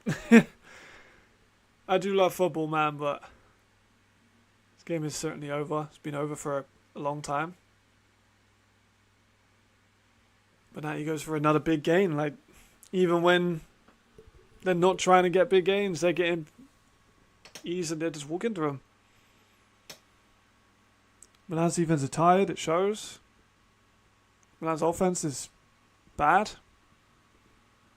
Hasn't given the defense anything to work with.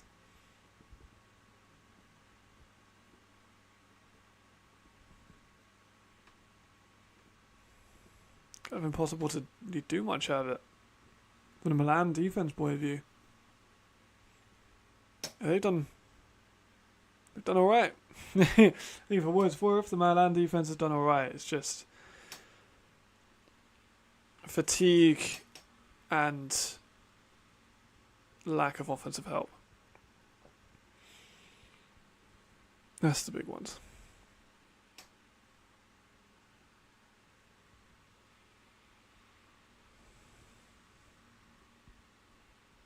Fulford, another false start, man. The flags in this game. So undisciplined. So undisciplined. Like, why are you trying to jump the snap count? You're 29-0 down, bro. It's over. It's over.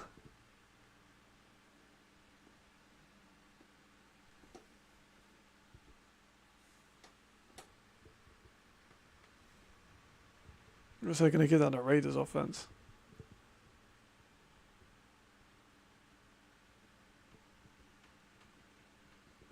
Can't really tell they got rid of the down markers.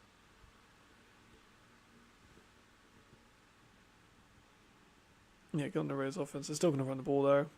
Ran it for another 5 yards of carry, easy pretty much every time they touch the ball.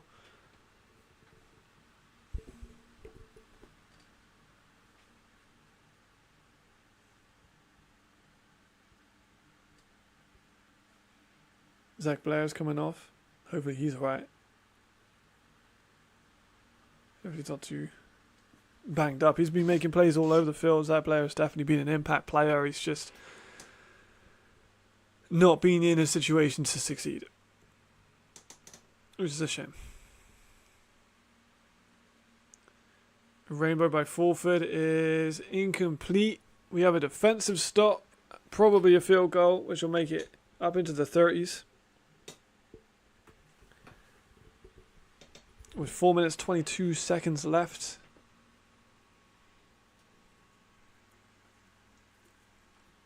I'm going to have another Oreo. I've not eaten on stream very much. I don't want to make too much noise and be a bit grim, just people watching me eat. You nearly got that, to be fair. But I've been on this stream for about nearly 4 hours. And the other stream for like 2 or 3. And I think the other one's going to be even longer. The kick is up. It's high. Looks good to me. Yes, it is. So a good field goal. Makes it 32-0. Milan with probably going to be their last chance to do anything on offense.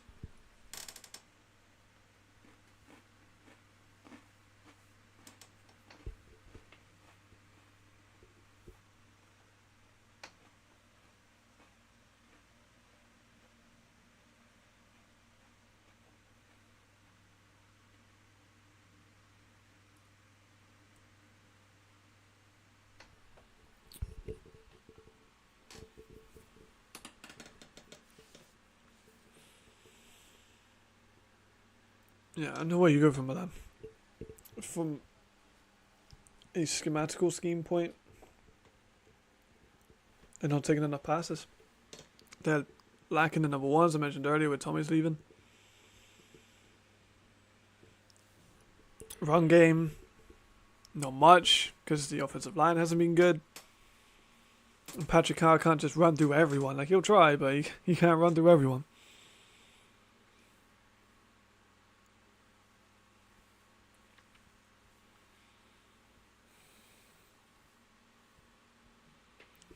As far as had one catch. I feel like he may have, which is a bad use of a good receiver.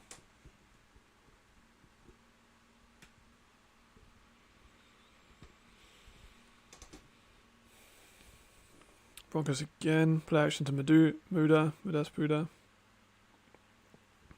1 yard. Keeps the clock moving. I think we'll see Milan now run the ball. Just try and get out of there with everyone's health. I'm surprised they've even still got Broncos in. If I'm Milan, I'm taking out Broncos too.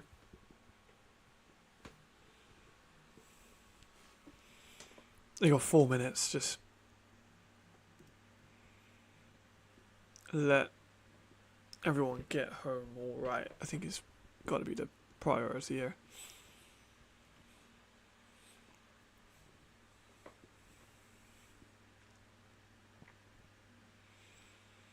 Broncos to pass into the middle. Good catch.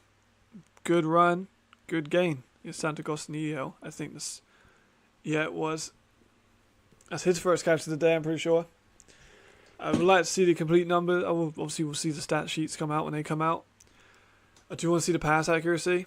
I don't think this Milano scheme has been exactly pass efficient or pass effective. We haven't seen many completed passes at all. But that is the first down, I think, for Milan in a really long time.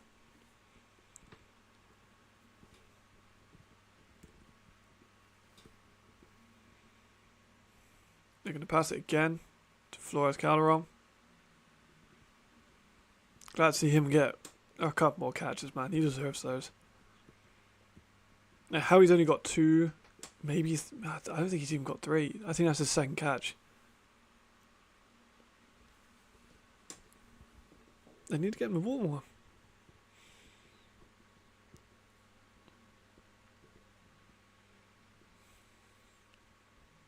Two-minute steps. It's probably their last play before the 2-minute one.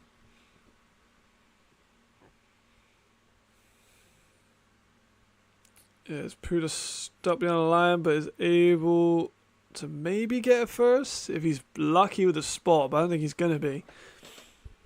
Without heading to 2-minute warning, I don't think they're going to take much time just to run the next play.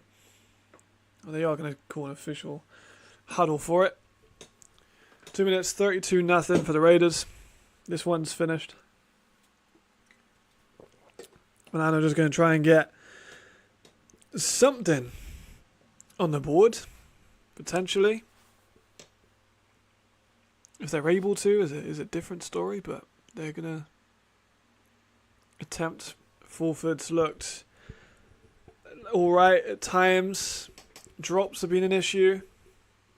But their defense has certainly showed up, especially on the edges.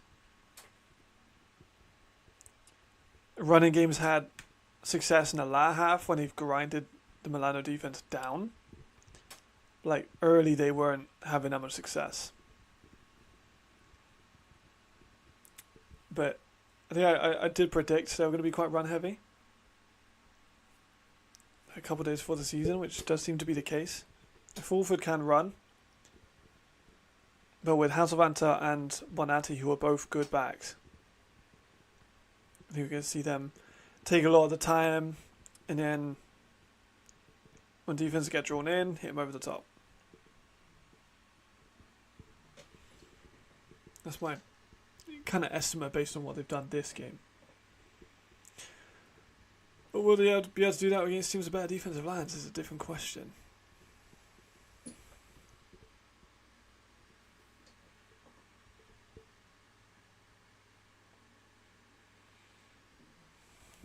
But we are nearly done. Third down, probably one. Third down on one.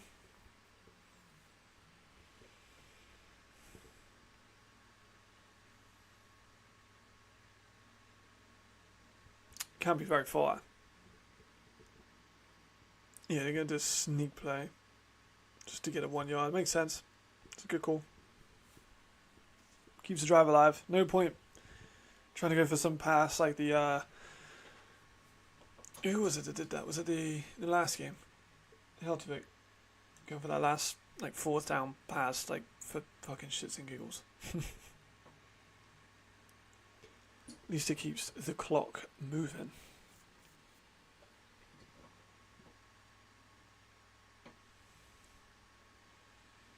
90 seconds left, everybody. To people that have stayed 4 hours into this stream, I do appreciate you greatly, more than you'll ever know. Bronkhurst's shot over the middle is picked.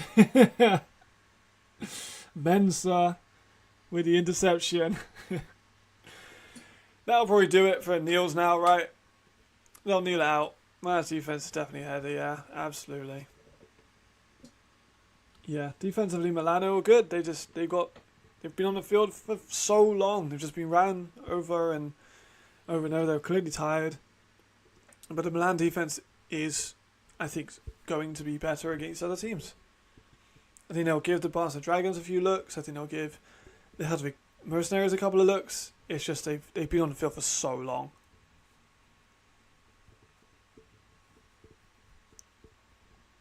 And the offense is well behind them. Yeah, that'll be a knee. We'll probably get one more knee officially. See the final score. And then I'm going to call it here because I've been streaming for a lot of the day. This stream's coming up to 4 hours. Just this one. Of course, I got my other one. The first game. Do all of them tomorrow as well, so that'll be probably another 7-hour stream. Which is commitment. Is it idiotic? Perhaps.